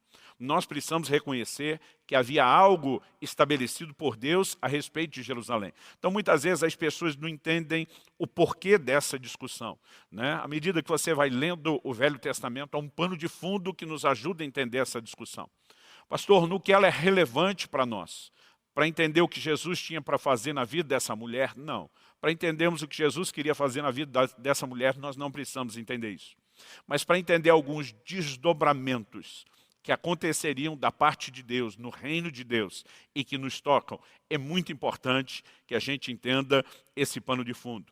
E é a partir dessa disputa que Jesus responde, mulher, podes crer-me que a hora vem, quando nem nesse monte, aqui em Samaria, o lugar onde Jacó adorou, né, ele diz, nem em Jerusalém adorareis o Pai. Então, o interessante é que Jesus, ele não simplesmente se posiciona para bater o pé e dizer quem está certo ou errado em relação a judeus e samaritanos. É lógico que no próprio verso 22 ele diz a salvação vem dos judeus. O que ele está dizendo? Tudo que Deus prometeu, falou, vem construindo, né, desdobrando aos poucos, está partindo de lá. Ele diz, no entanto, nós chegamos num ponto de virada, onde isso já não é mais importante. O que Jesus estava dizendo, teve a sua importância, mas o tempo da importância de Jerusalém como centro daquilo que Deus está fazendo. Jesus estava anunciando, isso simplesmente está mudando. E a partir dessa resposta de Jesus, que fala do Pai, que procura não adoração, porque adoração Deus já tem de modo farto no céu. Se você der uma olhada no livro de Apocalipse, por exemplo, no capítulo 4 e no versículo 8, o apóstolo João nos dá a revelação de um cenário de adoração extraordinário, né? Ele diz assim, e os 4 seres viventes, tendo cada um deles respectivamente 6 asas, estão cheios de olhos, ao redor e por dentro, não tem descanso, nem de dia nem de noite, proclamando, santo, santo, santo é o Senhor Deus, o Todo-Poderoso, aquele que era e que há, que é e que há de vir. Agora, a Bíblia diz, quando esses seres viventes derem glória, honra e ações de graça ao que se encontra sentado no trono, ao que vive pelos séculos dos séculos, os 24 anciãos prostrar-se-ão diante daquele que se encontra sentado no trono, adorarão o que vive pelos séculos dos séculos, depositarão as suas coroas diante do trono, proclamando, tu és digno, Senhor e Deus nosso, de receber a glória, a honra e o poder, porque todas as coisas tu criaste, sim, por causa da tua vontade, vieram a existir e foram criadas. Esse é um dos cenários bíblicos que merece destaque, porque essa cena que João vê, né, desses seres diante do trono, dizendo santo, santo, santo, não é algo que começou a partir da visão de João. É lógico que João já está sinalizando que isso não tem fim. A Bíblia diz que eles não têm descanso, noite e dia, ou seja, é uma adoração ininterrupta. Agora, se você volta 800 anos aproximadamente antes na história, na visão de Isaías, ele vê os serafins à volta do trono dizendo, santo, santo, santo é o Senhor dos exércitos. Em outras palavras, esse ambiente de adoração, né, do qual nós não temos noção de começo, e que obviamente é mencionado que não tem fim, e até lá é ininterrupto, nos mostra que Deus não tem necessidade alguma de adoração. Aliás, ele não é um ser sem necessidade de adoração apenas porque já tem adoração, mas ele não precisa, ele é completo, ele é absoluto em si mesmo. Né? A palavra de Deus é clara, dizendo que Deus não necessita de coisa alguma. Então nós precisamos entender, se Deus não precisa disso, por que é que ele está procurando adoradores? E a diferença, o ponto central do entendimento do que eu quero falar hoje, está justamente no fato de que Deus não está procurando adoração. Deus está procurando os adoradores. Em outras palavras, o que ele quer não é o nosso culto. Ele quer a gente. Ele não quer a sua adoração. Ele quer você. E a adoração é apenas um meio através do qual você vai a ele. Bom, diante desse cenário, tanto de entender o pano de fundo da conversa de Jesus com essa mulher, como dele anunciar essa procura de Deus por adoradores, não por adoração, que ele já tem e não precisa dela, é que eu gostaria que a gente pudesse, então, tentar entender esse pensamento de Jesus. Então, em primeiro lugar, eu quero discutir aqui a questão do lugar e da forma, né? O lugar da adoração e o formato de adoração é o ponto de partida da discussão de Jesus com essa mulher, né? Da argumentação, da conversa. Em segundo lugar, eu quero trabalhar a ideia do anúncio de Jesus de um novo tempo na adoração. Para, em terceiro e último lugar, nos concentrarmos na frase que Jesus usa: nós adoramos o que conhecemos, o que talvez nos leve ao cerne e à essência do que é adoração. Então, o tema da minha mensagem nesse domingo é verdadeiros adoradores. E com essa introdução mais longa, além do normal, eu espero construir não apenas uma orientação prática que te ajude hoje, mas que a gente possa ter fundamento doutrinário, né, para entender o que Deus vem construindo ao longo da história e onde Ele deseja nos levar. Então, em primeiro lugar, vamos voltar, né, a essa ideia de que o Pai procura adoradores, não adoração. Em Efésios, no capítulo 1, no versículo 6, a Bíblia nos mostra que nós fomos criados, né, não limita apenas a essa definição, mas a Bíblia traz essa definição e ela não pode ser ignorada. A Bíblia diz que nós fomos criados para o louvor da glória de sua graça, né? Nós fomos criados para o louvor da sua glória. Deus nos criou, né, com o propósito de que a gente pudesse louvá-lo, adorá-lo. Em Lucas, no capítulo 1, no versículo 74, nós temos uma palavra profética, que Zacarias, sacerdote, o pai de João Batista, ele, cheio do Espírito Santo, começa a falar desse tempo que estava chegando, né? Um anjo de Deus anunciou o seu filho, agora o seu filho nasce, há um propósito se cumprindo, porque ele seria o precursor do Messias, João Batista, e é nesse momento que, cheio do Espírito Santo e profetizando, né, ele começa a dizer que Deus iria usar de misericórdia para com os seus pais, os patriarcas, lembrar-se da sua santa aliança, né? Verso 73, ele diz do juramento que fez a Abraão, nosso pai. Qual era o juramento? No verso 74 nós lemos, de conceder-nos que, livres das mãos de inimigos, o adorássemos sem temor, em santidade e justiça perante ele, todos os nossos dias. Essa ideia de todos os nossos dias não é apenas os dias de cada um de nós como indivíduos, é mais do que isso.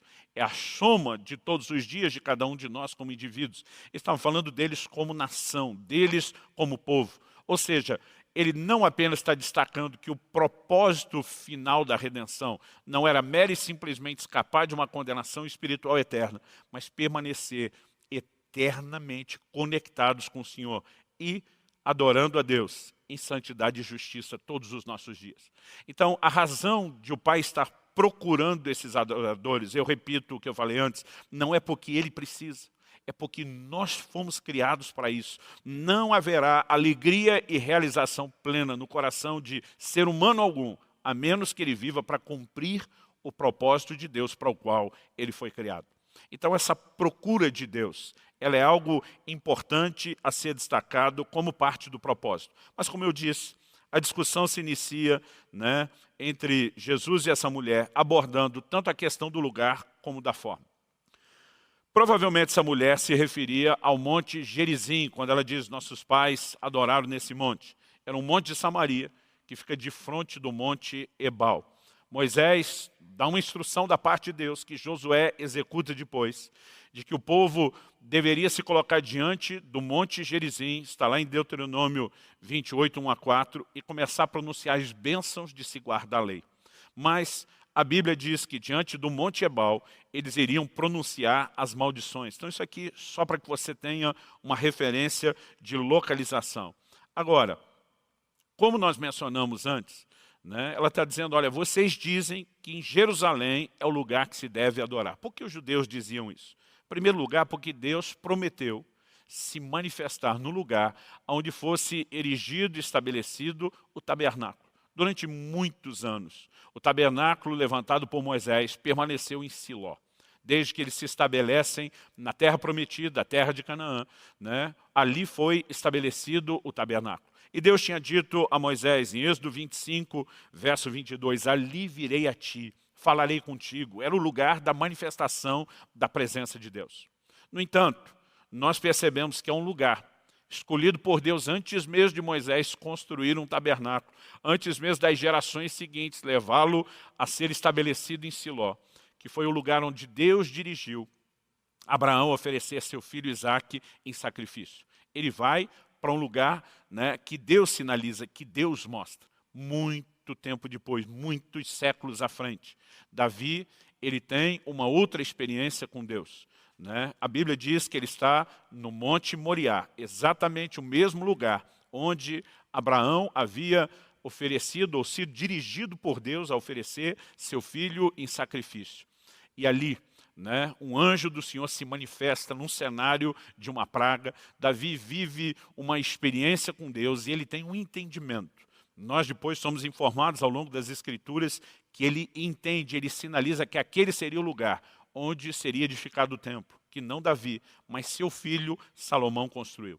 A partir disso, nós temos referências na Bíblia muito claras, apontando ao que Deus faria em Jerusalém. Por exemplo, no primeiro livro de Reis, no capítulo 9 e no versículo 2, nós vemos Deus se manifestando a Salomão, né? E a Bíblia diz, o Senhor tornou-lhe aparecer como lhe tinha aparecido em Gibeão, e o Senhor lhe disse, ouvi a tua oração e a tua súplica que fizeste perante mim. Santifiquei a casa que edificaste, no Monte Moriá, lá em Jerusalém, né? Santifiquei a casa que edificaste, a fim de pôr ali o meu nome para sempre. Os meus olhos e o meu coração estarão ali todos os dias. A partir desse momento, Deus começa a se referir, né, a Jerusalém, não apenas como o centro de adoração, mas até do clamor, das súplicas, né? Quando Deus está dizendo, olha, se vocês se afastarem de mim, vocês serão julgados pela desobediência. Mas se o meu povo, que se chama pelo meu nome, se humilhar e orar e buscar a minha face, todo esse contexto de promessa estava relacionado com a questão do templo. É por isso que os cativos da Babilônia, como Daniel, oravam voltados para Jerusalém.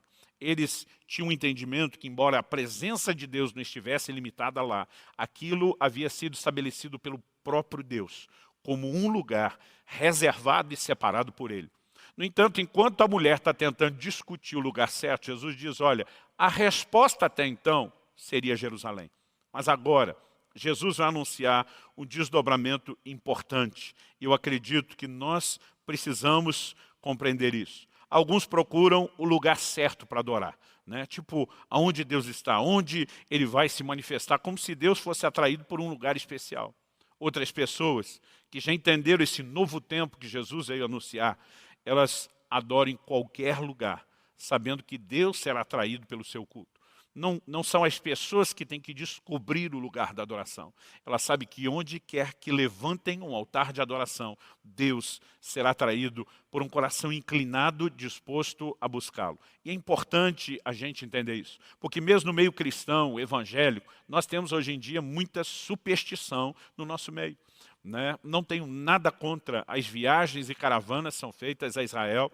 Eu já estive lá várias vezes, né? Se Deus permitir, no ano que vem, estarei com um grupo, mas a disposição do nosso coração é conhecer a geografia, a história, as terras, o cenário bíblico, né? Muitas vezes me incomoda o fato de as pessoas darem um certo misticismo a um lugar, né? Se referindo ainda hoje, por exemplo, a Jerusalém como terra santa. Meu irmão, deixa eu te dizer, esse não é o relato da palavra de Deus sobre aquele lugar, sobre aquele terreno, aquele território. O livro de Apocalipse fala de um lugar, né, que se chama espiritualmente, a cidade que espiritualmente se chama Sodoma e Egito, aonde crucificaram Nosso Senhor. Aonde Cristo foi crucificado? Em Jerusalém. E a Bíblia está chamando isso de uma cidade que espiritualmente se chama, não lugar de bênção, Sodoma e Egito. Nós precisamos entender que a bênção não está determinada sobre um pedaço de terra hoje. O lugar da manifestação de Deus não está restrito. Mas, pastor, já esteve? Sim. É como se Jesus explicasse para essa mulher. Se a gente fosse discutir o que aconteceu até agora, você está errado, os judeus estão certos, Jerusalém é o centro. Mas adiante, depois dessa conversa, Jesus está dizendo, a hora vem e já chegou. Né? Uma mudança estava para acontecer. Quando Jesus morre na cruz, e ele brada, está consumado. Né? Ali ele não está falando mera e simplesmente da obra redentora que ainda teria desdobramentos. Jesus, da morte à ressurreição, ainda teve outros aspectos da sua missão a ser completada. Mas eu creio que naquele momento que Jesus brada, está consumado, ele está falando também, talvez até principalmente, de uma aliança que se encerrava. E a presença de Deus, que ficava restrita ao Santo dos Santos, um ambiente reservado dentro do templo, ela deixa de estar lá. A Bíblia diz que no momento que Jesus brada da cruz, o véu se rasgou de alto a baixo. Flávio Josefo, uma das maiores autoridades quando se fala em termos de perpetuar dados históricos da nação de Israel depois da Bíblia, ele fala daquela grossura do véu, ele descreve isso como algo que era impossível ser rasgado por qualquer ser humano. E quando a Bíblia diz que rasgou de baixo para cima e não de cima para baixo e não de baixo para cima, ela nos mostra que foi intervenção divina, não foi um ato humano. Naquele momento é como se Deus dissesse, por um tempo minha presença se manifestou nesse lugar e esteve condicionada a um ambiente físico, a um templo, a uma cidade. Deus estava dizendo, a partir de agora, não está mais. Nós vamos entender isso melhor em Atos, no capítulo 7. Dos versículos 44 a 48, enquanto Estevão está pregando aos judeus, ele fala do tabernáculo de Moisés, ele fala do templo de Salomão, mas depois ele termina dizendo, Deus não habita em templos feitos por mãos humanas. Se um templo ele habitou, isso já não é mais a realidade da nova aliança. Então Jesus está dizendo, esquece o lugar. Mas a mudança de lugar também significava uma mudança do formato. Né? Porque o lugar, o templo, tinha um formato específico de adoração. Aliás, esse não foi o único momento que Jesus falou a respeito disso. Né? Nós vemos Jesus alternando essa atitude de honra para com o ambiente físico do templo para uma promessa de substituição do que seria esse lugar de adoração. Em Mateus 24, quando os discípulos chegam e estão olhando o templo, porque o templo de Salomão foi destruído nos dias do exílio de Babilônia, é reconstruído na liderança de Esdras no período do pós-cativeiro, do pós-exílio de Babilônia, mas Herodes reformou e ampliou toda aquela estrutura, né? O pátio do templo, os muros. Aliás, boa parte do que temos ainda, né, nas ruínas hoje em Jerusalém, pode nos dar boa parte dessas ruínas pode nos dar a dimensão do que era aquilo. Mateus 24 nos mostra ali, já nos primeiros versículos, que os discípulos chegam para Jesus e dizem, uau, que pedras, que construções. A resposta de Jesus é, não ficará pedra sobre pedra que não seja derrubada. Em outras palavras, Jesus está dizendo, não empolga com esse negócio não, vocês estão enxergando o fim de uma era. Isso vai se tornar obsoleto, isso vai ser demolido, e Deus não dará mais atenção a esse prédio tão extraordinário.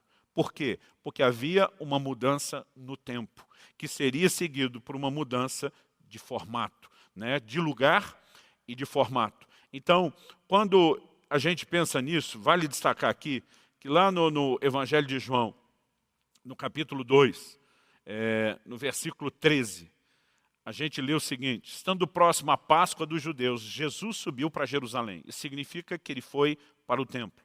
A Bíblia nos mostra que ele encontra os cambistas, ele começa uma verdadeira limpeza naquilo, ele começa a fazer declarações a respeito da casa de Deus, né? E o versículo 17 diz o seguinte, lembraram-se os seus discípulos de que está escrito, o zelo da tua casa me consumirá.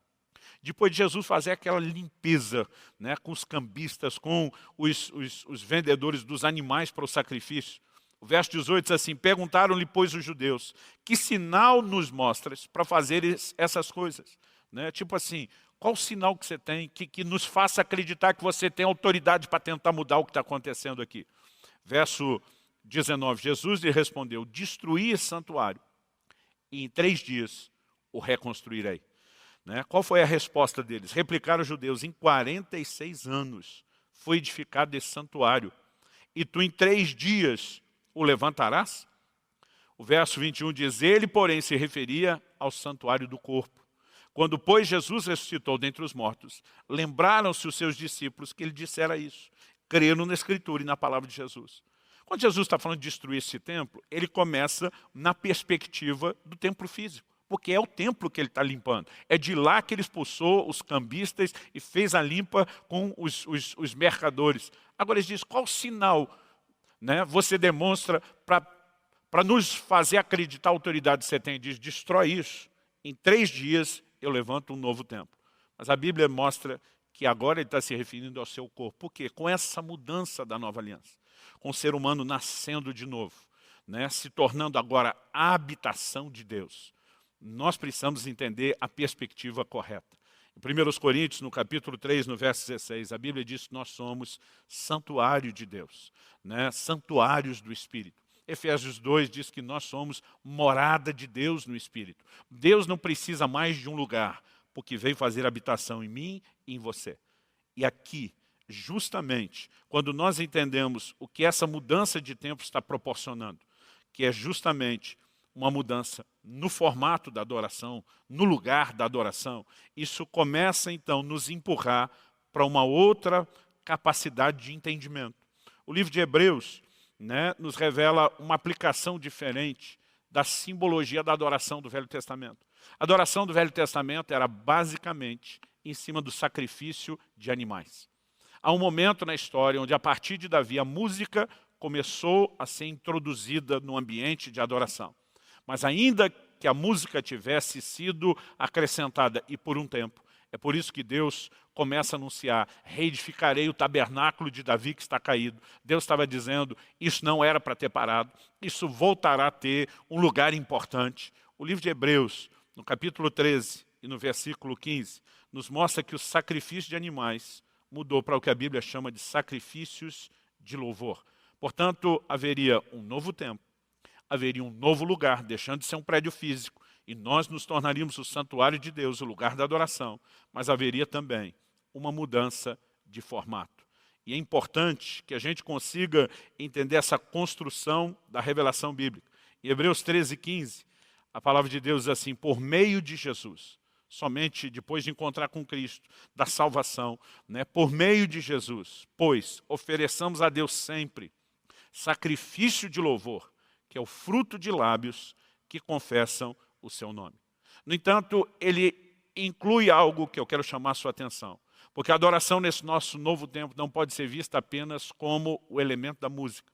Ele diz no verso 16, não negligencieis igualmente a prática do bem, a mútua cooperação, pois com tais sacrifícios Deus se compraz. Ele mostra que assim como o sacrifício de louvor substitui os outros sacrifícios, a Bíblia também nos mostra aqui que a prática do bem, a mútua cooperação, ajudar uns aos outros, também é uma substituição dos sacrifícios. Nós podemos ainda citar Romanos 12, que fala a respeito, né, de oferecermos o nosso corpo como sacrifício vivo. Há um culto de santidade, né? Quando eu e você nos posicionamos diante de Deus, dizendo, esse corpo foi comprado pelo Senhor, é agora o santuário de Deus, eu vou mantê-lo longe do pecado. A combinação de todos esses elementos são parte do que nós vamos chamar, ou precisamos entender que a Bíblia chama, e é por isso que usamos a mesma nomenclatura, a mesma terminologia, a Bíblia chama de sacrifícios, ou de um novo modelo de adoração. Quando a palavra de Deus está falando sobre apresentar o nosso corpo como sacrifício, a Bíblia diz, esse é o vosso culto racional. Há um culto praticado hoje, num formato diferente daquele que era feito. Então, se eu e você nos declaramos seguidores de Cristo, nós precisamos entender que Cristo, além de salvação, Ele traz um novo tempo. Ele traz uma nova aliança. Nesse novo tempo, na adoração que Ele institui, né? Eu estou falando do novo tempo em segundo lugar, mas na verdade é essa mudança de tempo que desencadeia o que a gente discutiu no primeiro tópico, que é a mudança de formato e a mudança do lugar da adoração. Agora, nós olhamos para a palavra de Deus, que revela que o corpo é o santuário de Deus. Nós também precisamos entender o seguinte, embora o corpo seja o santuário, né? Jesus disse, Deus é espírito, e importa que os seus adoradores o adorem em espírito. Então, nós precisamos entender que o corpo nesse cenário, ele pode ser, quando sujeitado a Deus como sacrifício vivo, a própria adoração, ou ele pode ser o que a gente chamaria, entre aspas, aqui de o ambiente, o lugar da adoração, porque é o santuário, mas a verdadeira adoração, ela é em espírito. Por quê? Porque Deus é espírito. E a única forma de nos relacionarmos com Ele é assim. Jesus diz, Deus é Espírito, importa que os seus adoradores o adorem em Espírito. Em primeira carta de Paulo aos Coríntios, no capítulo 6, no versículo 17, diz o que se une ao Senhor é um só Espírito com Ele, né? Porque essa fusão é espiritual. Portanto, não adianta tentar valorizar um lugar ou um formato físico. A essência, a natureza desse novo tempo, dessa nova adoração, ela significa um ambiente espiritual. E aqui, eu e você precisamos entender que se cabe o elemento da música, isso é parte dos nossos cultos. Nós vemos que Jesus, né, juntamente com os seus discípulos, cantaram um hino logo depois da ceia, antes de irem para o Monte das Oliveiras. Nós vemos inúmeras instruções no Novo Testamento a respeito de falar com salmos, hinos, cânticos espirituais, salmodiar, né, dar graças a Deus, porque desde Davi começou essa mudança que eu falei a respeito da música, e depois Deus começa a se referir ao tabernáculo de Davi, dizendo, eu vou levantá-lo das ruínas, eu vou reedificá-lo. Aliás, de tudo que você encontra no Velho Testamento, dos lugares onde a presença de Deus foi reverenciada, o único que Deus diz, eu quero de volta, é o tabernáculo de Davi. O tabernáculo de Davi era uma tenda simples, sem nenhum aparato, onde a arca foi colocada no meio, e os levitas se revezavam em turnos para 24 horas por dia, 7 dias por semana, adorarem a Deus. Deus está dizendo, eu quero esse padrão de uma adoração espiritual. É isso que eu vou trazer de volta. Essas promessas da restauração do tabernáculo de Davi estão relacionadas à inclusão dos gentios no plano de Deus, que só aconteceria na nova aliança. Então, nesse novo tempo, há um novo formato, né? O formato agora é de uma adoração espiritual. Não há um lugar, né? Paulo e Silas estão lá na prisão, e a Bíblia diz que eles começam, né, com os pés amarrados no tronco, tinham sido surrados, né, açoitados. A Bíblia diz que eles começam a orar e a cantar louvores, até que um terremoto sacode aquele cárcere, porque a presença de Deus, ela não precisa de um lugar único, específico, consagrado, né, santificado, entre aspas, para que Deus possa se manifestar. O entendimento que nós temos da nova aliança é que nós podemos carregar a presença de Deus conosco, nós podemos atraí-la, nós podemos levá-la a qualquer lugar e a qualquer ambiente. Eu gosto muito do Salmo 84, que já tinha anúncios proféticos de que a presença de Deus não ficaria limitado a apenas o lugar da adoração. A Bíblia fala de pessoas que, passando pelo vale árido, fazem dele um lugar de fontes. Não porque elas têm esse poder, mas porque carregam, atraem uma presença que tem o poder de mudar pessoas e ambientes. Quando nós começamos a entender isso, a adoração começa a ser direcionada para um outro lugar, onde ela não pode ser praticada por mero formalismo. Nós precisamos entender que o que Deus espera de nós é muito mais do que canções, é muito mais do que declarações verbais. Aliás, acredito que o cerne desse propósito de Deus por trás da adoração tem que ser entendido quando Jesus fala para a mulher samaritana, vocês adoram o que não conhecem, nós adoramos o que conhecemos.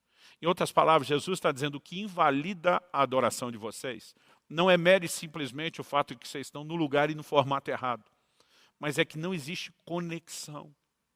É muito fácil a gente ter uma aparência de adoração sem ter a essência da adoração. E a essência, ela precisa ser fruto de um coração que tanto conhece a Deus, como se permite ser apaixonado por Ele. Em Marcos, no capítulo 7, nos versículos 6 e 7, Jesus cita o profeta Isaías dizendo, esse povo me honra com os lábios, mas o seu coração está longe de mim. A conclusão que ele chega, em vão me adoram. Em outras palavras, ele está dizendo, essa adoração é inútil, ela não tem nenhum proveito. Por quê? O que Deus queria não era que mere simplesmente a gente aprendesse um formato, palavras bonitas para serem ditas ou cantadas diante dele, um ritual a ser executado. O Senhor diz, o povo está me honrando com os lábios, mas o coração está longe. Né? Eu lembro de uma expressão que eu ouvia quando garoto na escola, né, de uma professora, né, fazendo uma alegoria em cima da chamada missa de corpo presente. Ela dizia que a gente estava na aula de corpo presente. Né? Com isso ela queria dizer que a maioria de nós, os alunos, estávamos ali dentro, tínhamos respondido à chamada, tínhamos presença na aula, mas nossa cabeça estava longe. Né? Se eu puder brincar com essa alegoria, com essa paráfrase dessa mulher, eu diria que tem muito crente que ele está no culto de corpo presente. O coração está longe, não está ali, né? Ele está até cumprindo a formalidade de um ritual, mas não está dando a Deus o que Deus quer. Porque o que Deus quer, como eu disse no início, o Pai não está procurando adoração. O Pai está procurando adoradores. Aliás, por que você acha que Deus criou o homem? O plano original. E quando a gente quer entender o propósito de algo, a gente precisa voltar à origem. Quando foram discutir sobre casamento com Jesus, ele diz, nunca lestes que no princípio Deus os fez homem e mulher. Jesus vai lá no primeiro casal, lá na origem, no início de tudo. Como quem diz, não dá para discutir o propósito do casamento sem que você volte à origem. Quando Adão pecou, você já reparou a pergunta que Jesus faz para Adão? Que Deus, o Criador, perdão, faz para Adão. Não tínhamos essa revelação ainda de Jesus. Deus pergunta para ele, onde você está? Eu acho interessante demais. Deus não perguntar para ele, Adão, o que é que você fez? A pergunta de Deus é, cadê você? É como, a minha forma de entender, é como se Deus estivesse falando, o problema não é o que você fez. O problema é para onde o que você fez te levou para longe de mim. E nesse momento Deus está bradando, eu quero você de volta, cara. Todo o plano de restauração não era apenas para tirar a condenação que veio sobre o homem por causa do pecado. Era para remover a separação. Isaías 59, 2 diz, os vossos pecados, as vossas iniquidades fazem separação entre vocês e Deus, de modo que Ele não ouça vocês. E quando nós entendemos essa verdade bíblica, que Deus nunca esteve atrás do que o homem poderia oferecer, e sim de quem Ele é por isso que você vai ver momentos onde Deus aceita a oferta e outros onde Deus rejeita a oferta. Ele aceita quando há um coração correto, ele rejeita quando não há um coração correto, porque ele nunca quis a oferta. O que ele sempre quis foi o coração do homem, a entrega do homem, a rendição do homem para ele. Então, quando nós falamos a respeito de adorar o que conhecemos, nós precisamos entender que muito mais do que esse formato exterior, né, a aparência, seja a gente falando sobre a música, seja falando sobre o culto de santidade do corpo, seja a gente falando a respeito dessa prática do bem, que tudo entra como um pacote. Adoração é um estilo de vida. É muito mais do que um culto e uma reunião. Isso não elimina a importância do culto. Né? Tiago diz, está alguém entre vós contente? Cante louvores. Né? A ênfase de cantarmos a Deus, ela obviamente está ali na Bíblia, e não apenas está lá. A Bíblia diz que nós podemos nos encher do Espírito, falando com salmos, hinos, cânticos espirituais, mas nós precisamos entender que isso não limita a definição do que é a oração. Nós precisamos entender que mais do que esse formato exterior, há um culto interior que deveria nos tornar mais parecidos com Deus. O Salmo 115, 8 nos traz uma informação interessante, né? E a gente precisa entendê-la além da aplicação que foi feita. Ele está falando a respeito dos ídolos, da inutilidade dos ídolos, né? E ele termina dizendo no verso 8 do Salmo 115, tornem-se semelhantes a eles os que os fazem e quantos neles confiam. Quando a gente olha essa declaração, torne-se semelhante a eles, não é apenas o salmista amaldiçoando quem está lá na ignorância da prática da idolatria. Mas ele está falando de um princípio espiritual, que você se torna parecido com aquilo que você adora. E quando nós entendemos essa perspectiva de tornar-se parecidos com aquilo que nós adoramos, né, talvez isso nos leve a entender, né, um outro princípio bíblico. No livro de Romanos, nós estamos falando sobre adorar o que se conhece ou o que não se conhece. Jesus estava falando para aquela mulher samaritana, o maior problema de vocês não é o lugar, não é nem só o formato, é vocês não conhecerem a Deus. Né? Hoje em dia nós estamos tentando conectar pessoas num ambiente de adoração, numa adoração extraordinária, que elas não têm relacionamento com Deus. Pessoalmente não existe rendição, não existe entrega, não existe conexão. Agora, em Romanos, no capítulo 1, né, a partir do versículo 21, a Bíblia fala de pessoas assim, porquanto tendo conhecimento de Deus, não o glorificaram como Deus, nem lhe deram graças.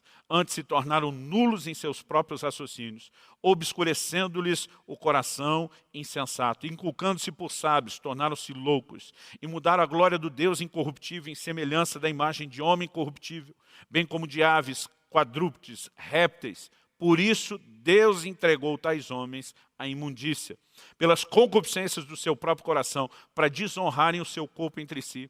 Pois eles mudaram a verdade de Deus em mentira, adorando e servindo a criatura em lugar do Criador, o qual é bendito eternamente. Amém. Por causa disso, Deus os entregou a paixões infames, porque até as mulheres mudaram o modo natural de suas relações íntimas por outro contrário à natureza. Semelhantemente, os homens também, deixando o contato natural da mulher, se inflamaram mutuamente em sua sensualidade, cometendo torpeza, homens com homens, e recebendo em si mesmo a merecida punição do seu erro. Qual a razão de tudo isso? Verso 28.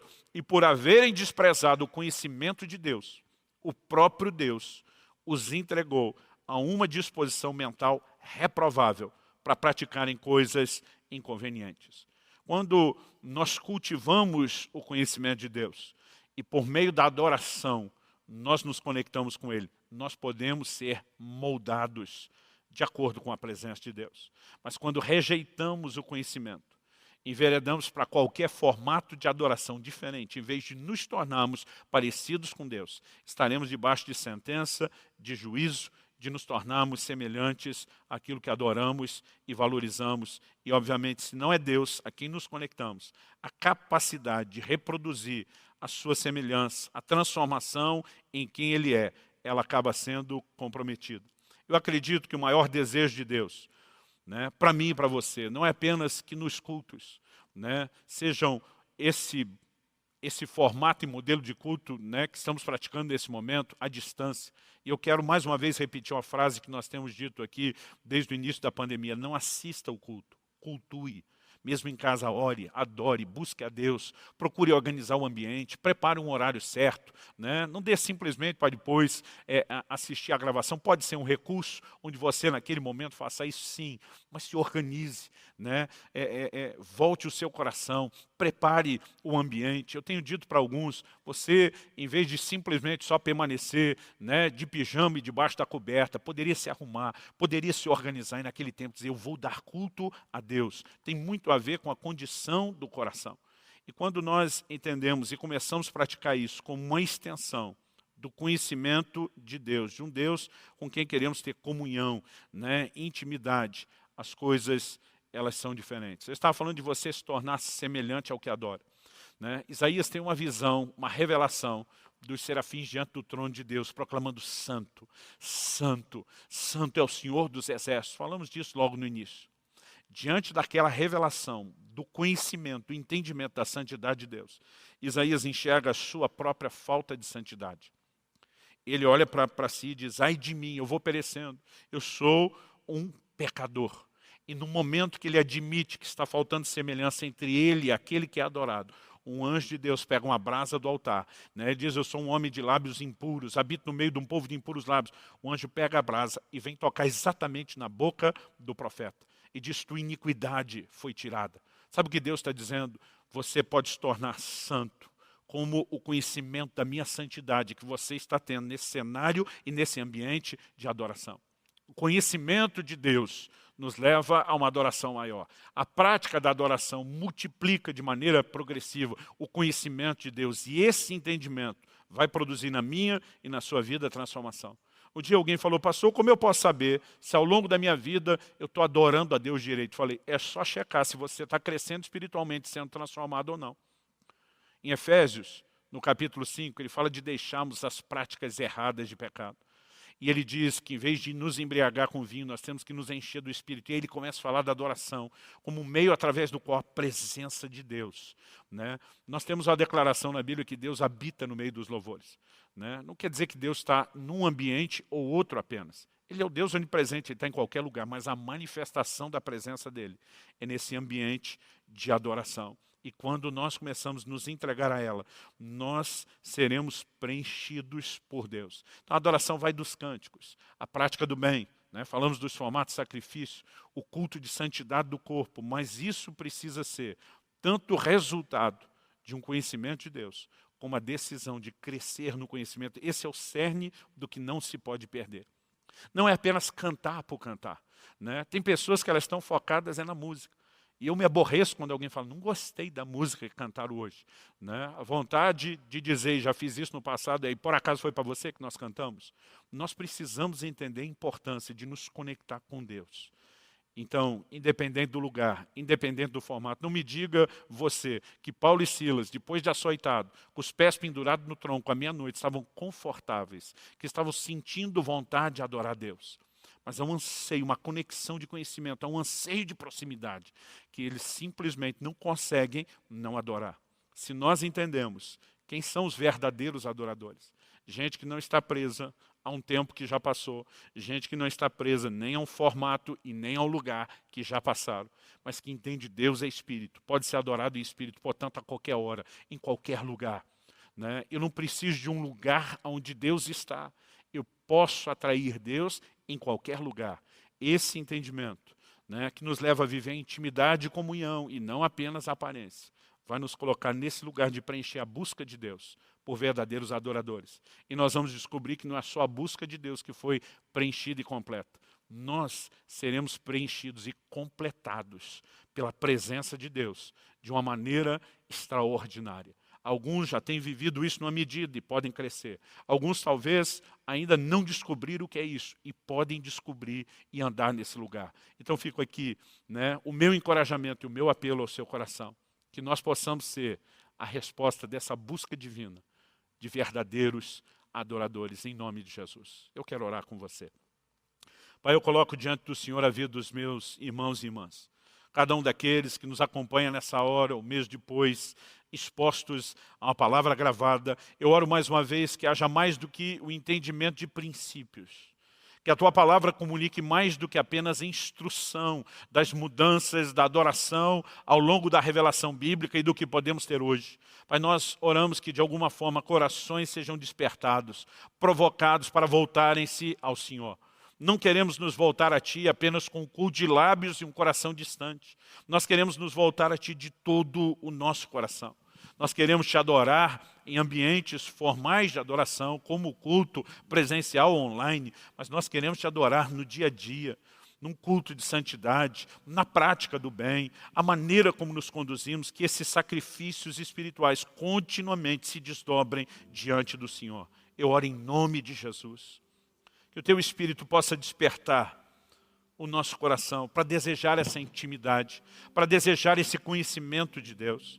Eu oro também que possa haver tanto o entendimento e o reconhecimento, como o arrependimento daqueles que têm vivido um modelo ultrapassado de adoração, formal, preso a um ambiente, a um comportamento, uma adoração fria, sem coração. E que nós possamos não apenas entender que erramos, mas por meio de arrependimento e de novo posicionamento, nos voltarmos para esse lugar, de sermos preenchidos por Ti. Nós queremos viver a plenitude do Teu propósito. Eu oro por aqueles que nessa hora me assistem e ainda não entregaram sua vida a Jesus. Mais do que entender o discurso de Jesus com essa mulher samaritana, talvez eles precisem da atitude que essa mulher teve, que dá o pontapé inicial a tudo, de acreditar no Senhor. De entender não apenas que o Senhor existe, que é Deus, mas aquilo que o Senhor veio fazer por nós, morrendo em nosso lugar, para nos redimir, para o perdão dos nossos pecados. E também o Senhor sinalizou aquela mulher que não estava oferecendo apenas perdão para ela. O Senhor não estava apenas oferecendo a remoção da culpa, mas ela poderia ser parte desse time de verdadeiros adoradores. Pai, que o nosso coração entenda que mais do que escapar da condenação eterna, nós podemos estar conectados contigo e que essas pessoas sejam atraídas para o pacote completo. Eu oro por aqueles que nesse momento nos acompanham e ao longo do tempo, por diversas razões, se afastaram do Senhor, se desviaram do Senhor. Alguns talvez se distanciaram da igreja, outros permanecem na igreja, mas o culto virou mera formalidade, o coração desconectou. Eu oro que possa ser uma manhã de restauração, uma noite, uma tarde, onde quer que estejam, onde quer, a qualquer momento, eu oro que possam ter um encontro contigo. Que a mão do Senhor venha sobre eles e que esse seja um momento de reconciliação, em nome de Jesus. Sopra o Teu fôlego de vida, que eles entendam não apenas o Teu chamado, que eles não apenas tenham essa consciência que o Senhor está tentando novamente atraí-los com laços de amor, como diz a Tua palavra, mas que diante da percepção do teu chamado haja devida resposta. Eu oro em nome de Jesus. Oro por salvação. Oro por restauração. E oro que cada um, os que já estavam firmes, os que estão entregando a vida ao Senhor, aqueles que estão se reconciliando contigo, que possamos nos levantar como um exército de verdadeiros adoradores, para a glória do teu nome. Para a glória do teu nome. Eu oro em nome de Jesus.